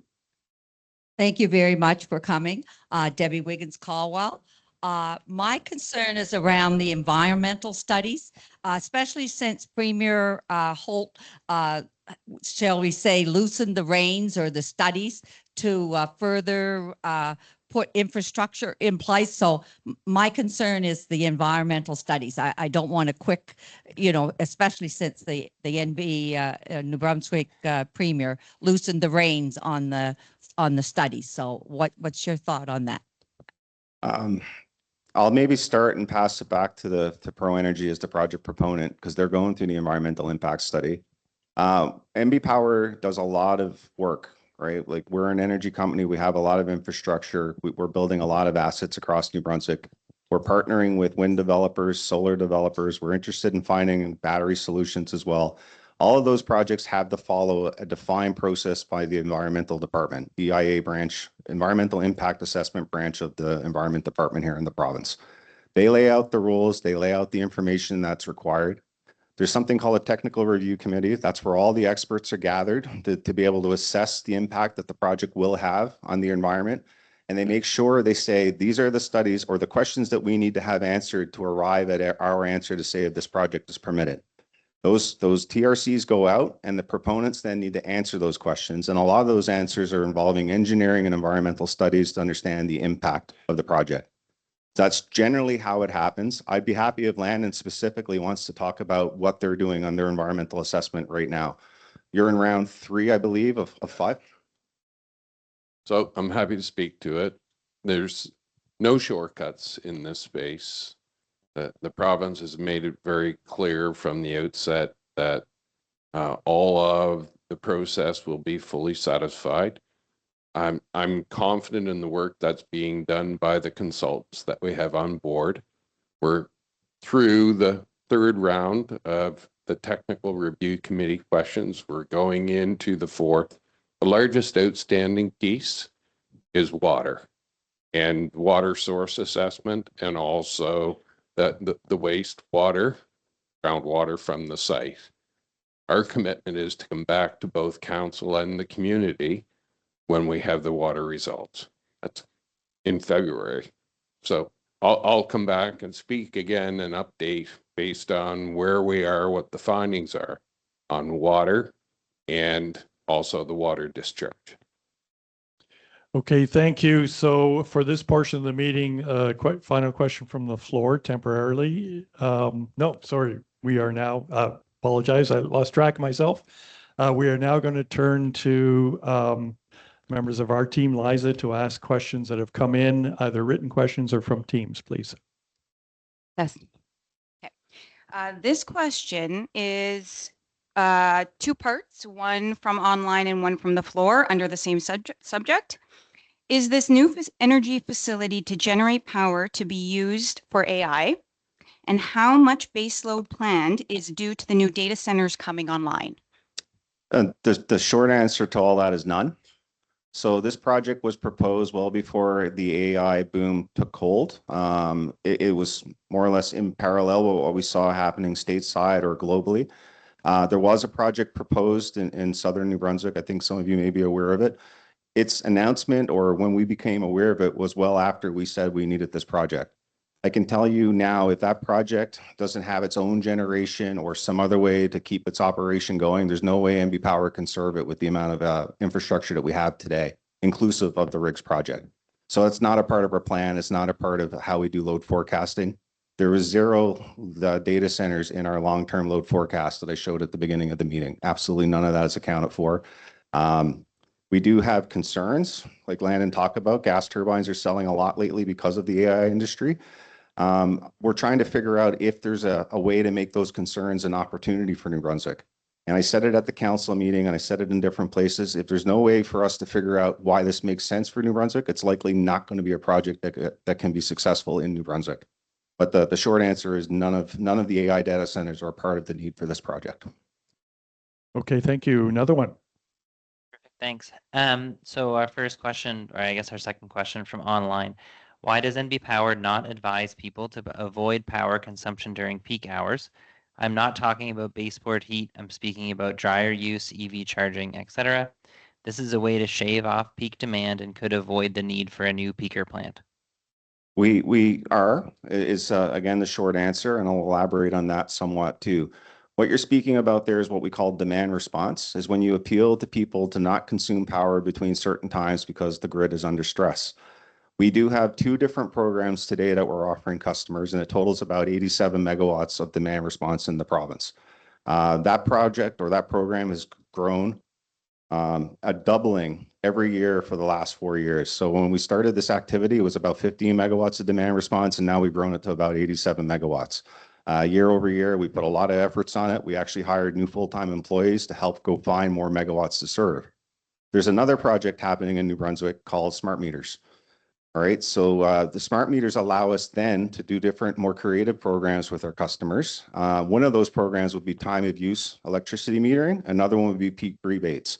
With that infrastructure in place, we can actually encourage customers that feel like they have flexibility in their household or their lives to pay a different rate, a cheaper rate, if they don't consume power during those peak periods. Our plans are to offer that program to the EUB, the Energy Utilities Board, this year for approval. And it'll be on a pilot opt-in basis. It's not going to be forced on anybody unless it makes sense for them to join the program. That's one way we're looking at doing it. And the other one is what we talked about with peak rebate. This will be using those same meters to give an incentive to customers.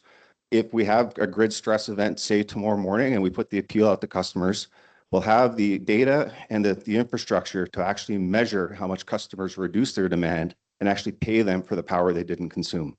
So that's the next place that we're going in terms of our long-term plan. Another one.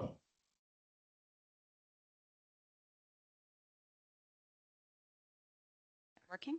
In what ways is NB Power's proposed projected Tantramar gas plant contributing to Trump's manifest destiny and justifying his American administration's means to the end?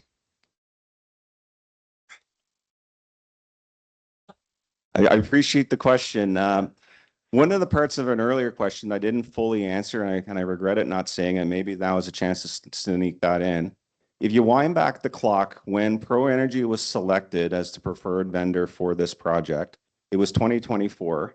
Canada had a Prime Minister, Justin Trudeau, and America had President Joe Biden. And a lot happened since then, as we can all note and appreciate. And I'm not going to wade into the politics because I'm just a utility worker, but I'm just going to say the world turned upside down since all of these decisions were made. It's a really good lesson in political risk. And that's about all I can say about international politics on that, because it's definitely not my lane.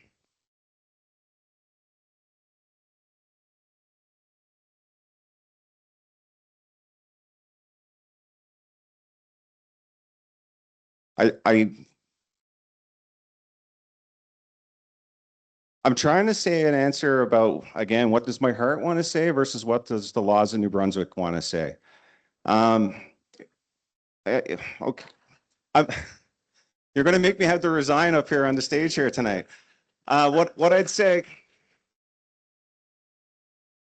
about that is we do have a situation that we did a fair solicitation. NB Power's engineers designed a really good process to say, here's our technical requirements, here's our timeline and schedule. And then we had to layer in the Electricity Act in New Brunswick that says that we had to do least cost supply planning. So when you factor in what NB Power asked for, and then when we factor in the affordability and the least cost nature of it and all of those things, ProEnergy was the clear winner compared to everybody else. If we were to do this again, maybe there would be different restrictions in saying we don't want US companies.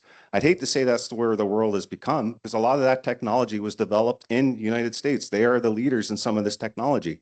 Canada does not have a gas turbine solution. Will it? And the next time we think about a project like this, maybe there'd be a Buy Canada law that we have to follow. I can't predict any of those things, but what I can say is at the time those decisions were made, we followed the laws of New Brunswick, and it was a completely different political climate.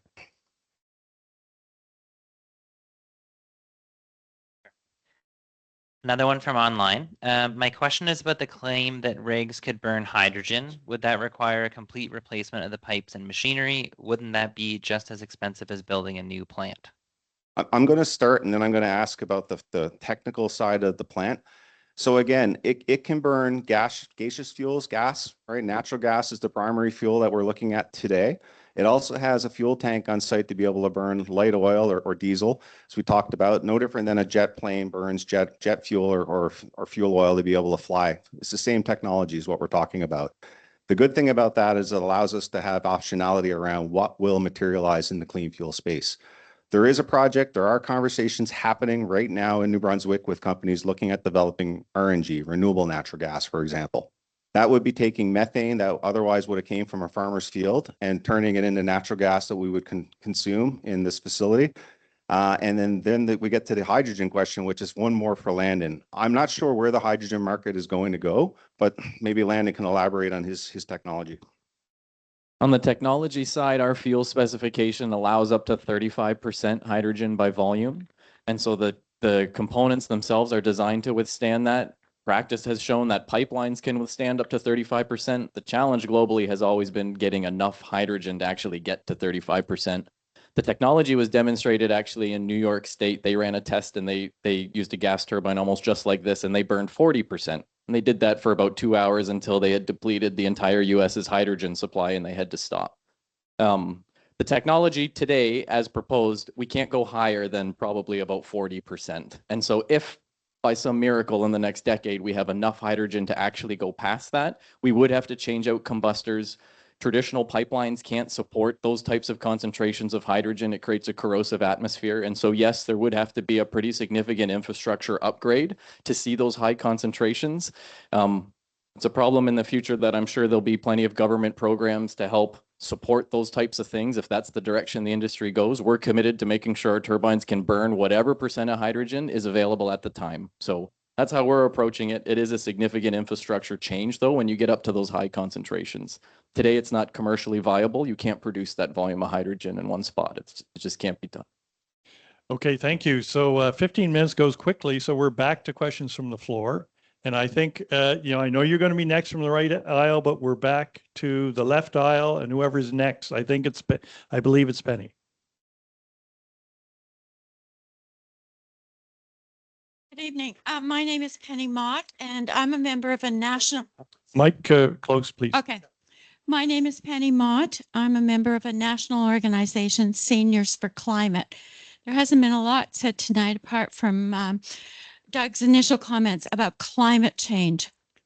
Mr. Cody, I'm really going to kind of stick my neck out here, but I'm going to say that you do not have social license to build a gas plant in Center Village.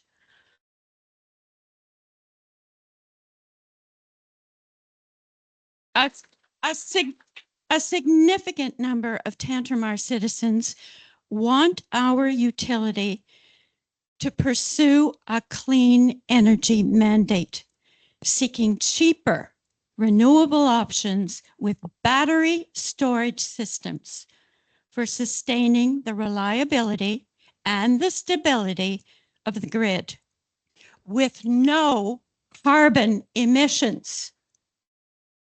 And if I hear one more time, the wind doesn't blow all the time and the sun doesn't shine all the time. That's old, really old. With batteries, we can deal with that. So that we simply do not believe that a U.S. fracked gas power plant is the only financial viable option available to you. And your question is, Penny? Yep, my question. Like Peter, I have a very simple question. And it only needs an yes or no. When it is operating, does a 500 megawatt gas powered plant emit harmful local air pollution and generate greenhouse gases contributing to the warming of our planet? Yes or no?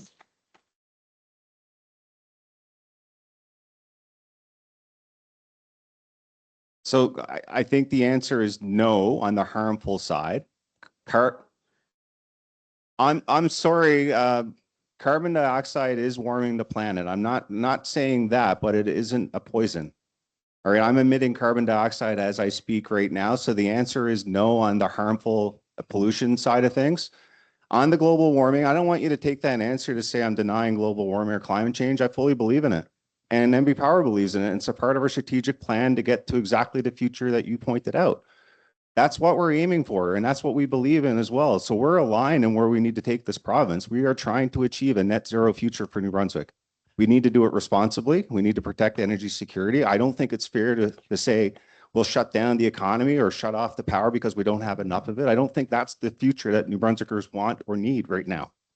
But we are committed to working on those technical solutions. So we are completely aligned with your vision of where this province needs to go. Okay, thank you. Finally, you get a chance. Okay,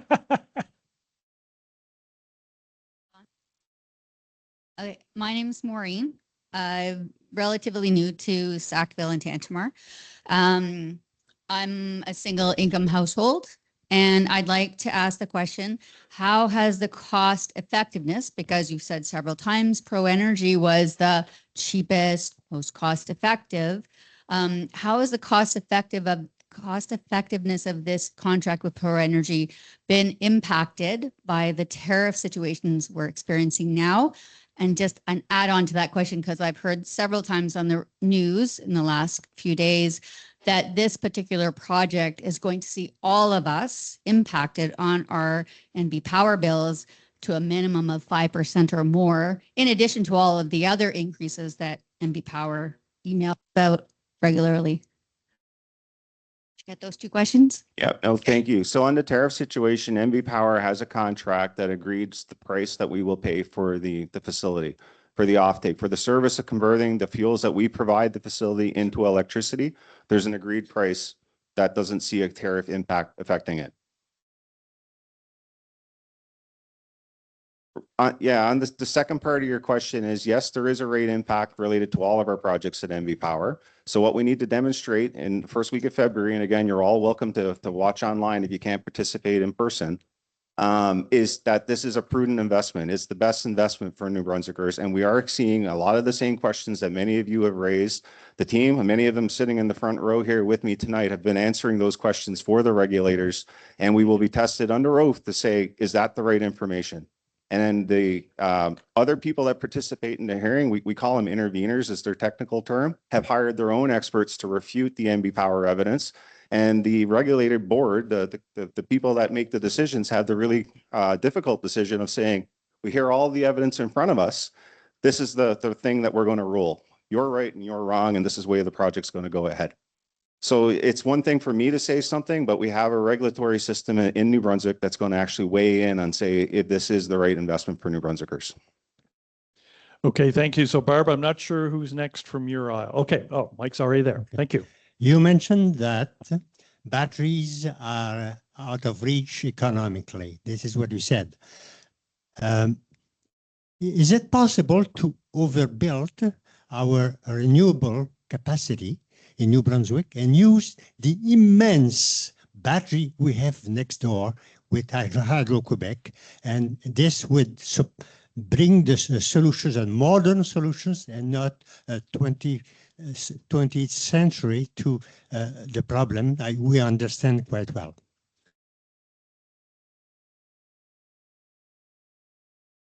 So I mentioned earlier, we're more than tripling the amount of renewable energy in New Brunswick. All right. One important thing for us to understand is the load profile that we have here is not like we see in other jurisdictions that heat with fossil fuels. All right. So Alberta or anything west of Ottawa would be one of these places. In New Brunswick, you likely have an electric heating system. Hopefully it's a heat pump. I encourage you to have a heat pump. And if not, you have an electric hot water heater, an electric clothes dryer, an electric oven, and an electric range or stovetop. And a lot of places in the west of this country, they don't have those appliances as electric. They're all gas-fired appliances. So what that means is, generally speaking, their load profiles are really flat because it's mostly just lighting loads and maybe some other household appliances that's driving that.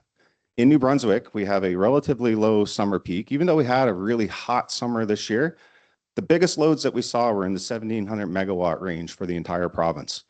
We beat that load on Christmas Eve in the middle of the night, to be honest with you. Like that's what I'm talking about. When the economy is shut down and people are at home because it's Christmas, we're seeing loads like that in the middle of the night. And that was the hottest days that we had in the middle of the summer of New Brunswick. On our coldest days in New Brunswick, our loads are getting closer and closer to 34, 35, 3,600 megawatts. That's lumpiness that we're talking about is something that we really struggle with to say, if I'm going to build, and I announced like we have another 725 megawatts of PPAs for additional renewables on top of the 375 megawatts we already have installed in the province. In the summertime, that is an overbuild of renewables. Not in the wintertime, I agree completely with your premise. So we do have commercial contracts in place with Hydro-Quebec to use the battery as you indicated. Now, our view would be, first, we're going to use the battery that New Brunswickers already built and paid for, the Mactaquac Dam. So we're going to charge up that head pond to get it ready. Rather than running water through the dam, we're going to pull that back as best we can to fill in the blanks. It's the other way that we don't put a lot of pressure on the RIGS project.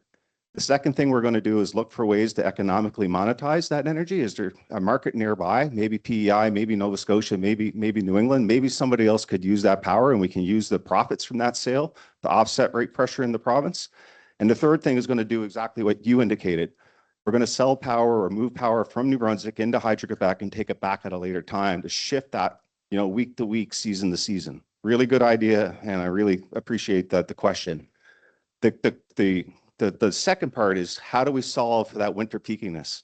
Because if you have an overbuild in the summer to meet the amount of renewables you need in the wintertime, you're going to have a tremendous problem on your hands. You're going to fill up all of your export markets. You're going to have a head pond that's being overtopped. There's a technical issue that we need to solve in that space. But largely speaking, the plan that you laid out or the question you laid out is exactly the work that we're putting in place at NB Power today. Okay, thank you. Question from the right aisle now.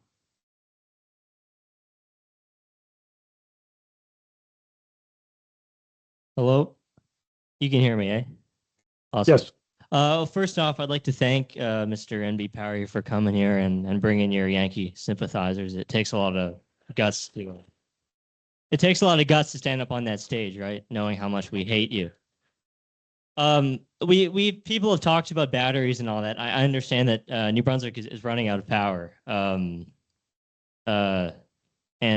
We need a solution to have more power stocked up or to generate more. And I understand batteries, they're more expensive, because lithium, it's a very volatile material.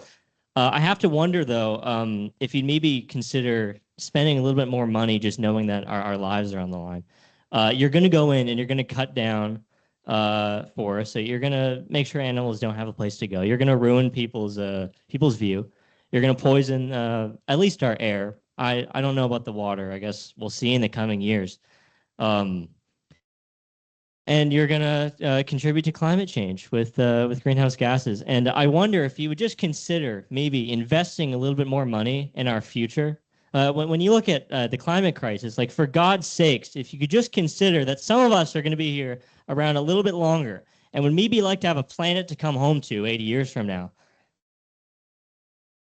And I'll answer my question in a minute here. And your question is? Would NB Power consider investing in renewable resources for real, not the fake, frankly, shit that you're doing now? But would you actually consider keeping our future in mind, or are you going to go through with this? Thank you. Yeah, so we are investing in renewable energy today. All right, so I announced that 725 megawatts of new PPAs have been written and signed in the last year. Those PPAs have billions of dollars of investment that NB Power is not putting in, but the proponents behind those projects, and a lot of those projects are led by First Nations. So that is our primary place that we go. Renewables first. All right. The second thing I told you about is energy efficiency and demand reductions. We're spending a fortune and gladly spending a fortune to help the most vulnerable people, thanks to the province of New Brunswick's investments, to figure out how do we do air sealing and heat pumps for those homes to be able to reduce the amount of energy that those homes or those living establishments consume today. Big believer in the kilowatt hour we don't generate is definitely the best kilowatt hour out there. So we're working our guts out to say, how do we reduce the demand of the province? How do we reduce the energy consumption of the province? How do we make sure that renewables are built first? And then we get to the battery storage and RIGS are the last things on the list. But they were not the first of the list. That wasn't the first thing we talked about. We've been doing all of the other things as hard as we possibly can until we run into walls. So now what we're up to is we're facing an energy shortage, even with all those investments in place. And this is seen as the best solution, not just by NB Power. Every province in Canada is pursuing a combustion turbine of some sort right now. Every single province in Canada. I couldn't find a published reference on BC Hydro, so I called them and they have one in the works right now because they're also running out of power. Every single province in Canada is pursuing the solution that we have. That's what I want to leave you with. It's not just NB Power. It's not that we're tone deaf. We have a lot of the same values and a lot of the same vision as you would have. We are committed to a net zero future. It's the cornerstone of our strategic plan. It's the cornerstone of our integrated resource plan. It's the cornerstone of where the province wants to go as well in terms of its environmental aspirations. So all of the things that you're saying is I agree with 100%, 100% of what you're saying. But just make sure you understand, we didn't decide to build this instead of everything else. We need all of the above to achieve that net zero future. Thank you. Okay, thank you. Back over to this aisle. Hi. Yeah, I lost my train of thought the minute the mic was in front of my face. I'm losing time here. So I think we're hearing that your concern is when there's blackouts, there's concerns with safety, there's concerns with loss of life. What we're concerned about is that with our environment, there's concerns for safety, there's concerns for loss of life. When you were talking about the fish and it was being assessed in Skuduk, that there were fish there, so you're not going to build there, you're going to build here instead. I'm assuming that the consult company, Stantec, that you used for the project here or at Center Village, is the same company that was probably used for the consult in Skuduk, right? During conversations at the information session at the barn that happened with the initial environmental assessment, my understanding was that Stantec only used previously existing research when they were doing their assessment and only within a 1 kilometer radius of where the plant was going to go. So my question is, for current environmental assessments for Center Village right now that are being used for the assessments that are going forward, can you confirm the scope of the environmental assessment undertaken for the Center Village site, specifically whether it relied solely on previously existing studies rather than new field work, whether the study area was limited to 1 kilometer radius from the project site?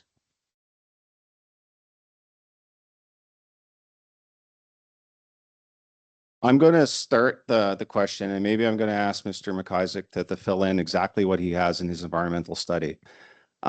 We did our work with a consultant to look at the properties and do walkarounds, live walkarounds, not previously existing studies, real environmental experts walking the land to understand what the project site looks like.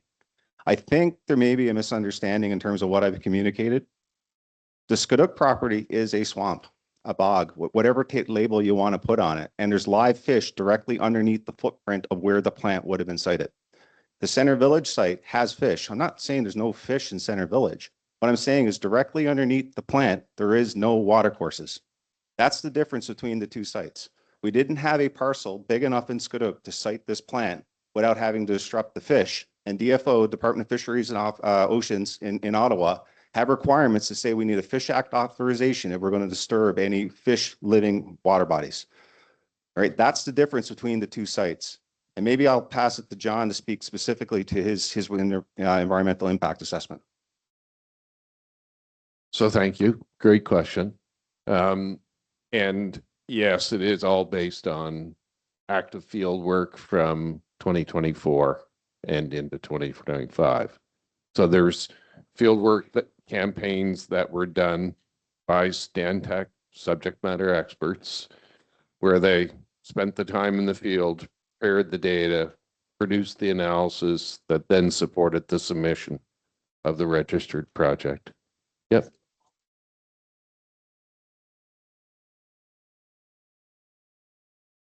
Kilometer radius.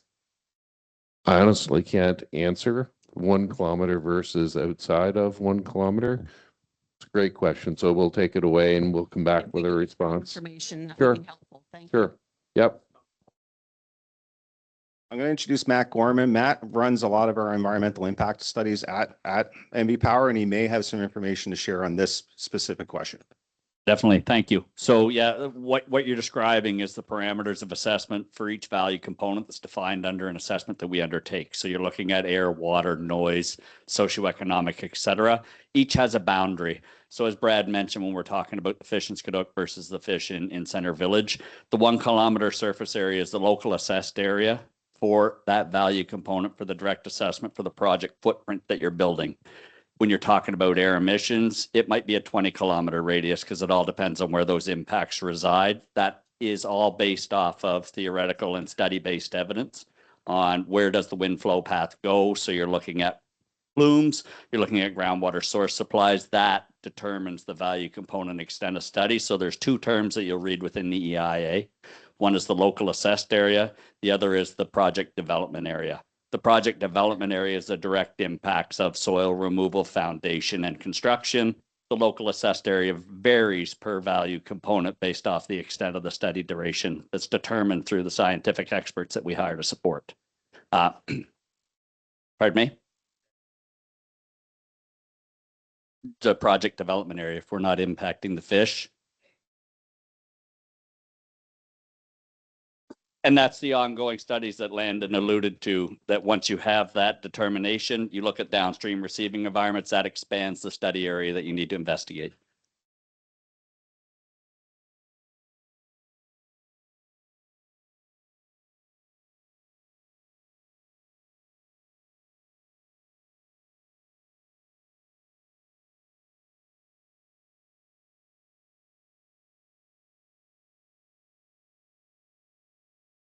Okay.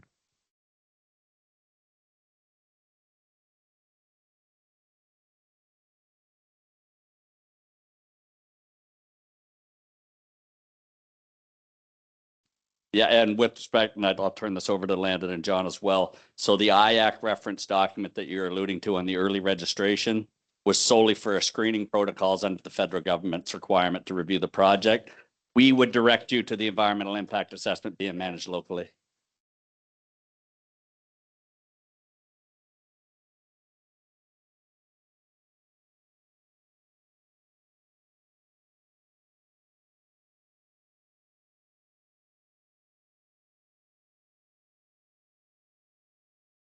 Okay, so. Brad, can we pause? So I've had an unusual request that we didn't anticipate, and I think with your indulgence, Elder G9 from Amlandog Portfolio First Nation has asked me to allow her some time and space, which I have agreed to. So over to you, Jean.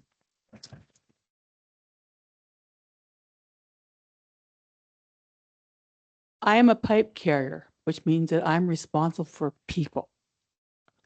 Those young people need to be answered. They are the first part of our 7 generations that we have to look at, and we're not looking at them. We are looking at short-sighted things that we talk about happening in the next 5, 10 years. We need to look much farther down the road than that. We need to look farther than 50 years down the road. We need to look 7 generations down the road. And that's just the first part of what we need to look at. We need to stop giving non-answers to people and stop with the scaremongering of, oh, we've seen blackouts and rolling blackouts here and there. No, That's not what they're asking about. They're not asking about what's happened in other places. They're saying, how is this going to affect my future and my ability to live on this land? Mother Earth gives us what we need, and we have been consistently throwing it back in her face, and it's been in a very much damaged and a very much destroyed way. These young people need hope. When I was their age, I came to the decision that I did not have hope, so I did not have children. Do we want our young people making that decision too? Because you guys are giving non-answers to questions that are very valid. What are they going to look forward to? Are they going to look forward to having to wear respirator masks everywhere they go? They're going to look forward to have to wonder whether the water they drink is going to poison them or poison the child they may be carrying. Are they going to say, can I eat these plants because the soil may be poisoned? Are they going to say, can I walk on the land because it may damage me? Those are the questions these young people were asking. And that's the question they need to have answered.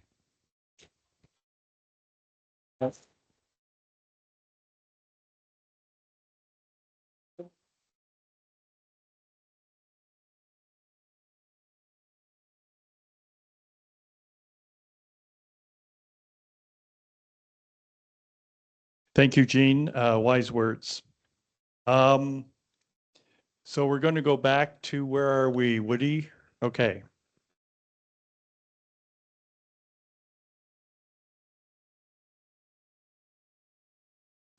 Is that on now? All right. I want to thank the elder person because when you were asked the very significant question, probably the most significant question of the night, of the earth or on the earth, and you sat on the fence, which is what NB Power is doing. If you are of the earth, this project wouldn't go ahead. I, like everyone else, I'm concerned about the fact that we get 1 minute to ask a question and you get 3 minutes to answer. And I've been at 5 meetings. I've heard the same answers, not the same questions. If this room, other than the NB Power and the Pro Energy people, were your consultants, we have more knowledge that would have had you made a wise decision in the first place. Because if you and your team are so great and so informed, why is NB Power in so far in debt? And why are you using this as one of the solutions to supposedly get us out of debt or put us further in?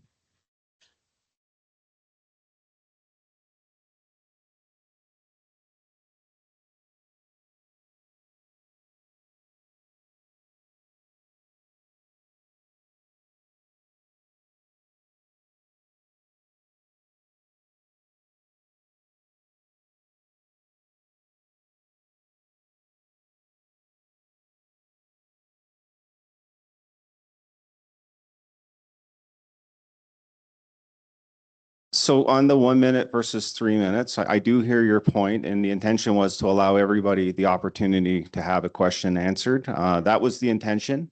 I have committed, and I will reiterate that commitment to come back.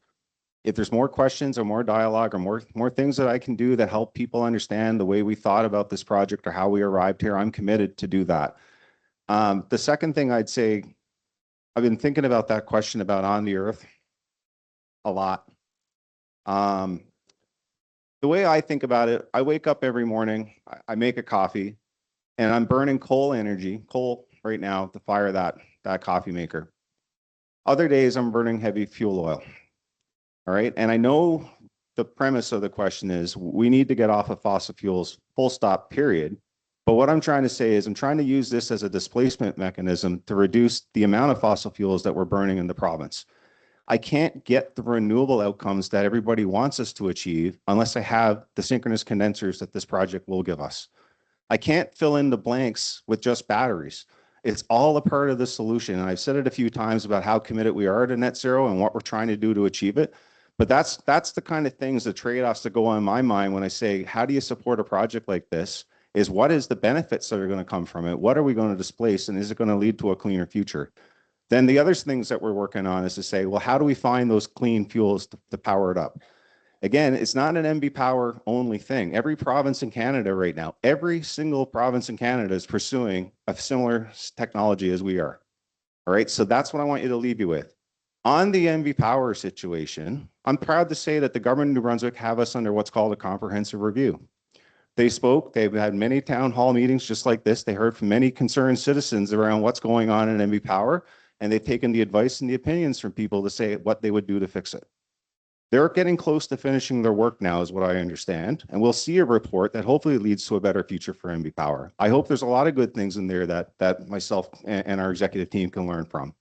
We will be happy to follow a new direction if that's what the government of the day says that we need to do. But under where we are today, under our rules, under our strategic plan, this is the best project for New Brunswick in the all of the above type solution. It's not the only solution. I agree with that. There are more expensive solutions we could provide, but it would leave less money to invest in other places. So what we're trying to do is to say, how do we effectively do the all of the above to achieve the goals that all of you want us to achieve? That's what we're working on. That's what we're committed to. But I will come back. I'll make sure that every one of your questions are answered. I will come back. I'm not trying to avoid or evade. I will come back. Okay, thank you. Look, we're going to pause. We're going to go to 2 questions from the teams. We're rapidly running out of time.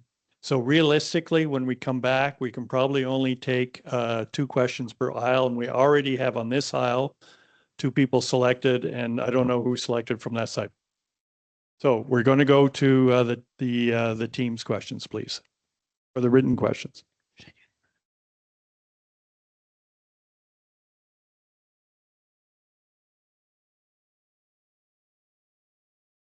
You guys ready to go?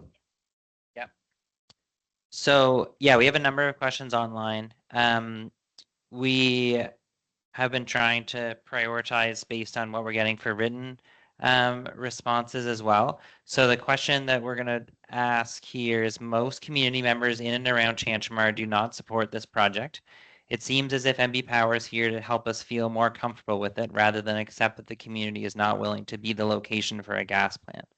Does NB Power and the province intend to go ahead despite the objections of the community? And if the project is not approved in April, will NB Power be paying financial penalties to ProEnergy for breaking a contract? So I hear you on the community and doing the project over opposition. What I'd say is that's a question that's better left for regulators to say, is this a prudent investment and does it meet the environmental standards that the province sets for it? If it does, I think then there is a pathway to see the project happen. NB Power doesn't have the ability to unilaterally cancel the contract. And if it did, if there was a way out of the contract, yes, there would be significant costs incurred. One, to make, I guess, the proponents whole on any investments they've done to date. And 2, to move or relocate or find the next site for whatever it is that we need to do. If that option or that solution isn't a gas turbine, all of those cost even more again. So I hope I answered the question adequately on that one.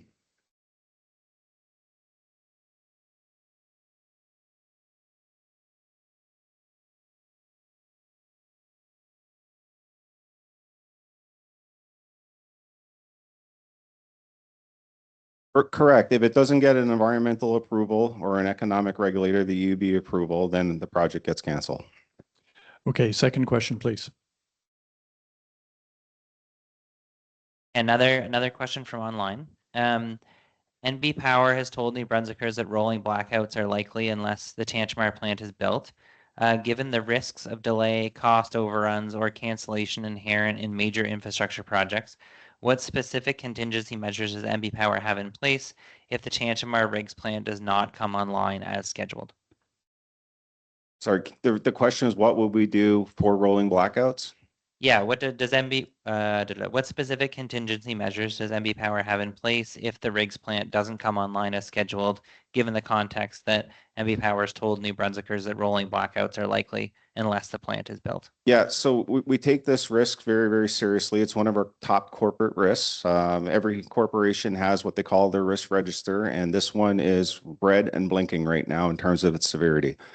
We undertook a risk evaluation or ranking, and it lit up the charts in terms of one of our highest weighted risks at the utility when you think about severity and impact and likelihood for it to happen. What are we doing about it? I have all the confidence in the control system to mitigate the damage or the amount of blackouts that we would take, right? So they practiced that, they drilled that. We participated in an exercise earlier last year, I guess, now that we rolled into the new calendar year. The tests and stress tests, how does the utility behave if we ever ran into what we call a load shedding event? Load shedding is when we don't have enough generation to meet load, you have them reduce the load or shed that load to make those two equal again. So the team has drilled and practiced that to say, what does it look like? We brought in experts like our communications team and our public relations folks to be able to say, what is our communication strategies in New Brunswickers if we ever end up in a severe situation like that? And we have, I guess, drilled and exercised what does that plan start to look like.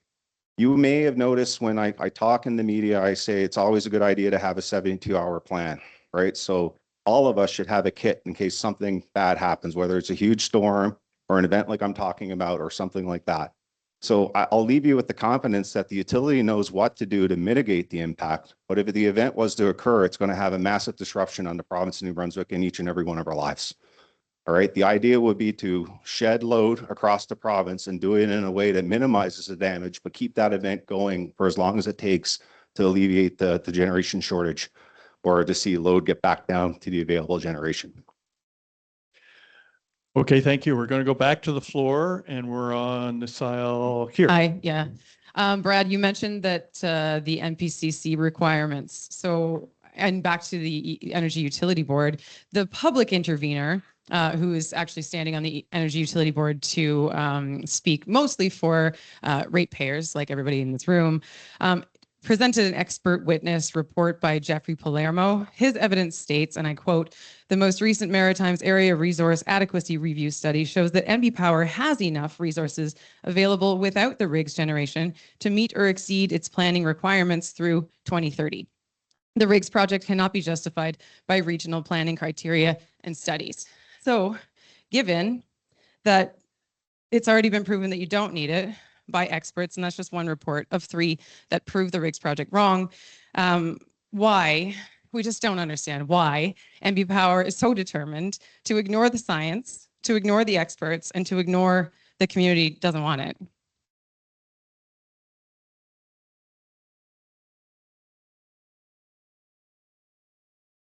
So on the first part of your question, DUB does have interveners and they hired their own experts, and some of those experts agreed with our opinion. Our experts also validated our opinion and others disagreed. And that's the unenviable task that the board finds itself in, to wade through all of those facts, because they're all expert opinions and they're all based on science, to say which ones are they going to accept and which ones are they going to reject. This will play out in February. We'll get a decision and likely a long written decision to say why or why not they considered certain facts as important or dismissed other opinions. That'll all play out, like I said, the first week of February. I am aware of the expert that you indicated, and I'm also aware there's another third-party expert that said that this is exactly the right project to do. So this is why it's so difficult for the board to wade through it, and why they take the time to have the hearings to make sure that all the information is understood so that they can make the proper decision on behalf of New Brunswickers. So we have an opinion. It's clear we have an opinion. Others might have a contrary opinion, and we accept all of that. And then this will all play out in front of the Energy and Utilities Board to say which opinions is the board willing to accept. Okay, thank you. Next question over to Megan. Hello, bonjour, Gui. There are so many things that I could try to cover. I want to start by saying there's been a lot of misrepresentation and misleading information from the beginning with the inaccuracy around equity partnership with Indigenous people, to the fact that Tantramar was clearly the first choice from the documents that we can now see, even though we've been told it wasn't, although Skuduk's the second choice, and it looks like there's going to be combustion turbines there as well. And the $10 billion number that has been circulating, which is inaccurate in this fact sheet that you're handing out there. And honestly, there are the list of things that's wrong is so long, but one of the key things that is unacceptable is that the data has changed, the pricing has changed for batteries, for solar, for wind. Although in your IRP from 2023, solar and wind are the cheapest types of energy, but battery costs keep dropping, and there are plans that could be implemented by NB Power instead of this, instead of burning fracked gas in our community. And so why won't NB Power follow the plan that experts are offering you, which is that you can do solar and wind with battery backup along with some other things, and it wouldn't be just 40% capacity with battery, it gets over 80%. Why won't you do that? And I will reiterate, and you didn't answer the question about social license, but you do not have social license. Thank you, Melcy. We'll always.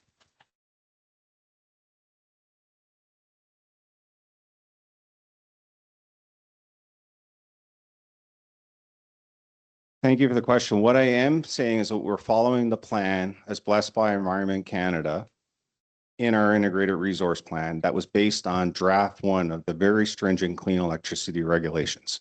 These combustion turbines, the battery storage, the wind and the solar projects are all a part of that plan. And we are executing that plan just like we said we would, right? It's all a part of the plan. And the other thing I'd say on that plan is being revised as we speak, and we'll find out and understand what are the other things we need to do, because we're still locked on that North Star of achieving net zero. Laser focused on trying to get to net zero. And I just need folks to help me help understand, today we're burning coal and heavy fuel oil, and we're trying to unlock those two. Talked about the kettle analogy. Those two fuels are needed to boil water to make steam. And a lot of energy goes up the stack is emissions. This natural gas plant will only use fuel when we absolutely need it. We're not going to burn it for baseload energy. If we needed this for energy purposes, we would build something completely different to this. It would be a combined cycle natural gas plant if it was still the natural gas solution. All right, so this is effectively a peaker. We talked about this at the council meeting, except for it has synchronous condensers, which allows us to continue on integrating the renewable energy. I agree with you. Renewable energy is cheaper than this facility. This facility isn't needed for energy. It's needed for capacity and energy security, and to permit the integration of further renewables with the synchronous condensers added to the machines. Sorry. Yes, did you just have a follow-up? Yes, thank you. Very quick follow-up. For one thing, methane, many experts would agree that it's not better, or at least much better than coal. Methane is terrible for the climate, but batteries, batteries can cost less. Like the data is showing that batteries with solar or wind cost less than doing this, and the batteries would give you this. So why not choose the less costly option that doesn't burn fracked gas and pollute our air and make us sick and increase the risk of Alzheimer's and asthma and miscarriages, among many other things? There's another option. It's cheaper.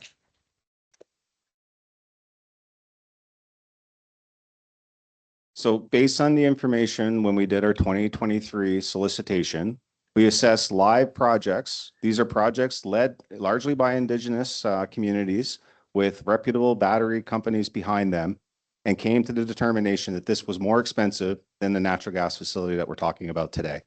Now, I accept that the prices have come down. I'm not immune to that, or I'm not blind to that. That's why we issued another solicitation before Christmas to say, let's go back and sound the market. I said at the council meeting last month, I think Lori Clark, President and CEO of NB Power, would be the most excited to announce a battery project in New Brunswick, and I'd be the second most excited to announce a battery project. I would love to have the ability to say we have something that will work, and we think we can get it through the EUB and get it all approved. That is on our plan. That's why we're doing the REOIs and updating pricing and making sure that we have live, real data based on the New Brunswick context by New Brunswick companies and communities to say, can we make this happen?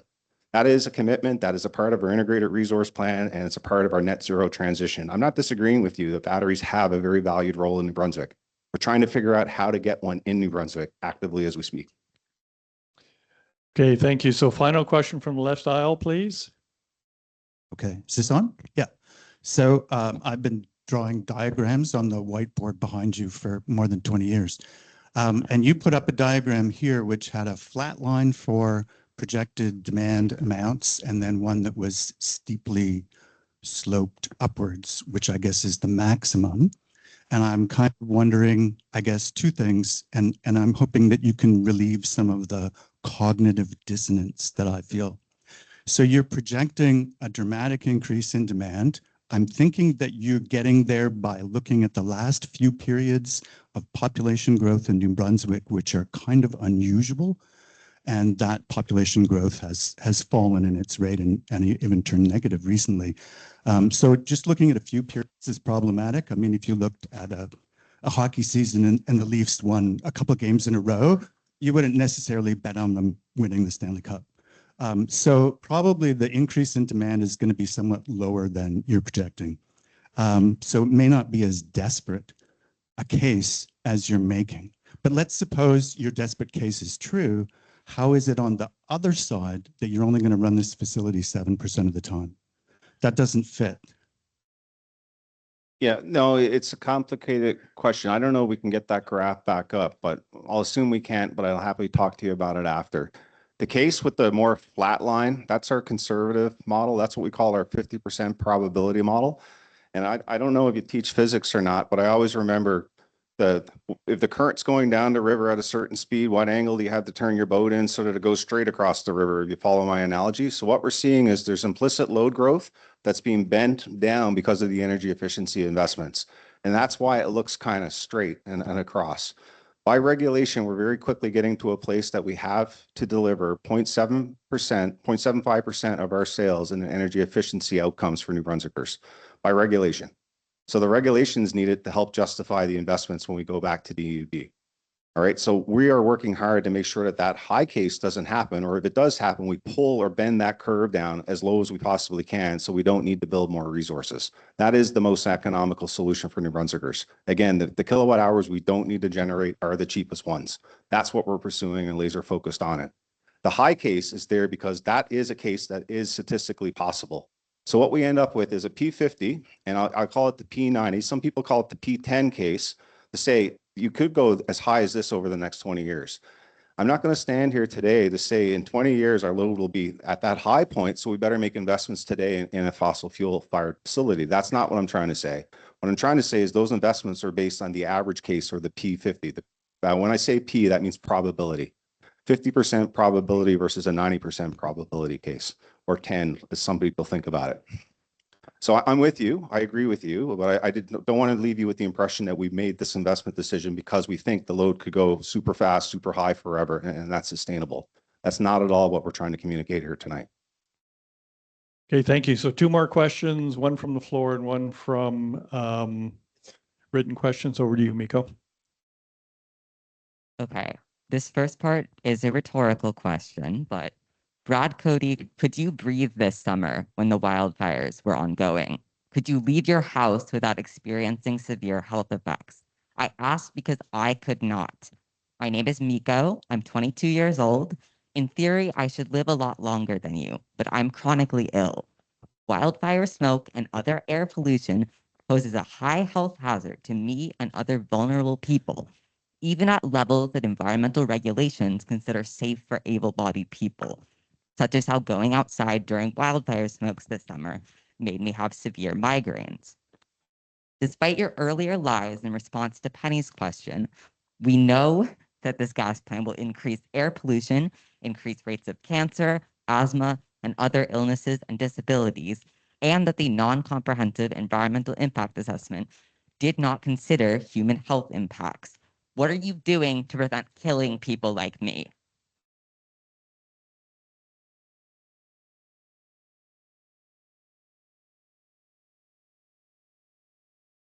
Thank you for your question, and I'm sorry for what you experienced last summer. I don't think that's right for anybody to have to live through what you lived through. What I would say is we are a heavily regulated company, right? We answer to more oversight and regulatory bodies as an industry than any other industry that I'm aware of. So all of your concerns are valid, and there's regulators, whether it's Health Canada, Environment Canada, the Provincial Department of Environmental Affairs, and I can go on with all the different bodies, WorkSafe NB. There's a long list of bodies that we have to answer to make sure that we're living within their regulation to operate our business as reliably and safety and be good environmental stewards that we can. We're not stepping out. We're not violating any rules. And again, I said we have care for the future as one of our core values.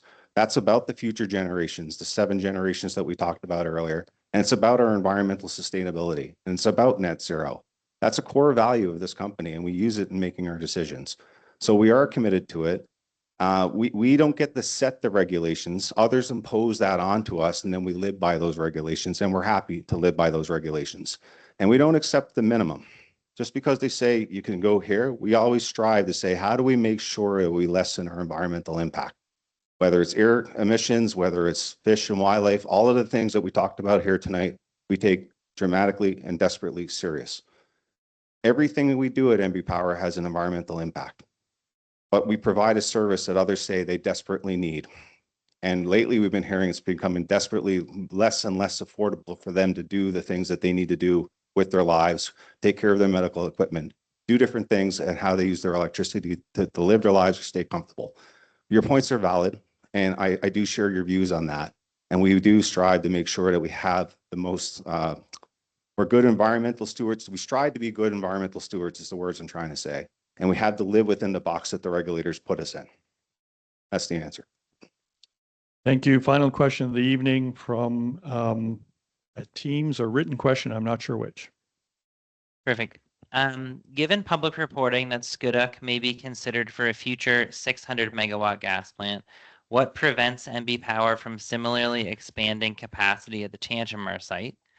And is it true ProEnergy will be selling power to PEI in Nova Scotia as well? If so, why are our rates increasing 5% for the benefits of other provinces? I'm after losing the first part of your question. I'm sorry. That's okay. What prevents NB Power from similarly expanding capacity at the Tantramar site once the initial turbines are built? Thank you. Yeah, I don't need to spend any more time. So the site at Tantramar can accommodate 500 megawatts. That's the limit of the site, right? So significant investment would need to be made to accommodate any future expansion. I commit to you right now, there are no plans for a future expansion of the Tantramar site. All right, it's a 500 megawatt site. The 600 megawatts that you indicated, there was a white paper done by some of our experts in that run our control center and run our integrated resource planning that suggested that we need to move immediately to find 400 megawatts and then start planning for the next 600 megawatts. And part of that is to deal with the signpost that I told you about. So we are going to continue to develop and work on the Skuduk site. We are going to continue to do RUIs or requests for expressions of interest or solicitations, whatever word you want to call it, to acquire more renewable energy, more battery storage, more things like the Mactaquac investments to make sure that we can actually get to the net zero place. But there is no plans to expand the site beyond the 500 megawatts that are proposed.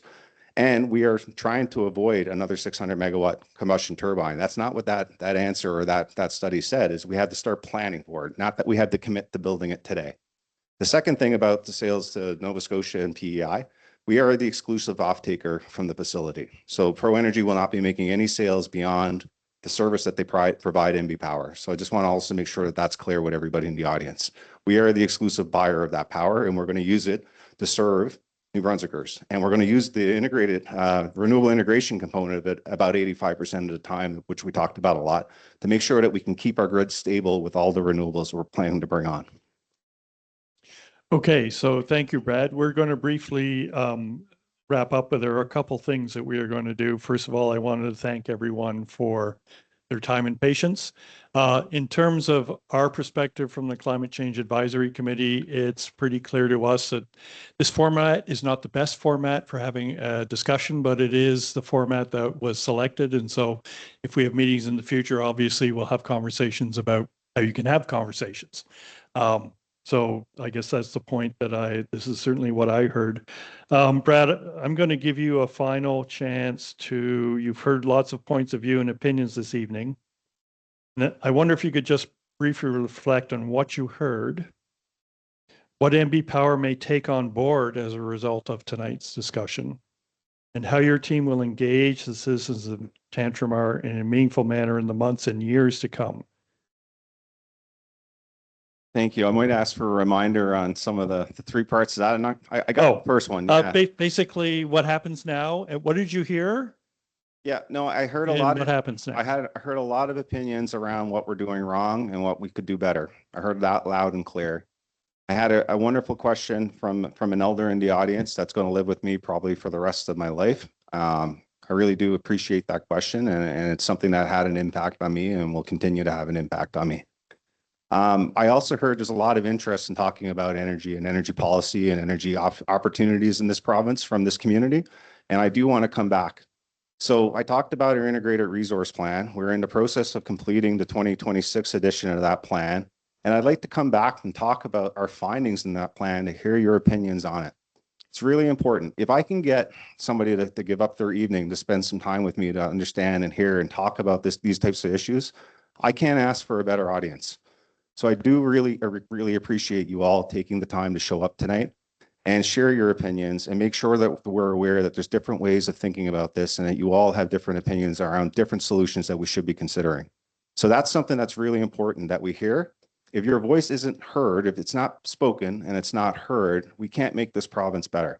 And we're all aligned on that. We're all citizens of this beautiful province, and we're all committed to try to get to the same place.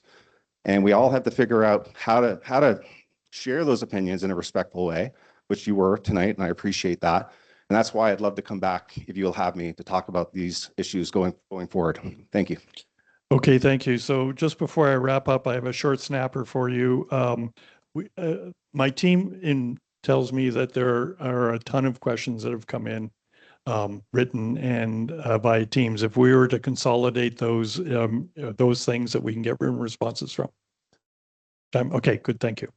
So I just the answer was yes, just in case you didn't hear that. Yes. Yeah, so we were having okay, thank you, Tracy. Okay, thank you, Brad. So I would like to take this opportunity now to thank you and your team of MB Power and John and Landon for coming here tonight. I'm grateful that you have done so, and I hope, despite the challenges of this format, that everyone here has found this useful. I also want to just note that this organization, to organize a meeting like this, takes a ton of work, and I want to thank the team of volunteers that we had. Sorry, Barb, do you want to interrupt me now, or?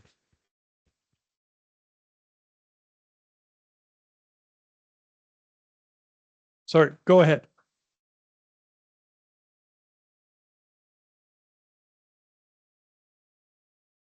Yes, you can do that. Okay. So as I was saying, thank you for the applause. I was going to ask you to thank all who came, our guests and the team that you did that. So with that, thank you very much, and I declare this meeting over. Thank you.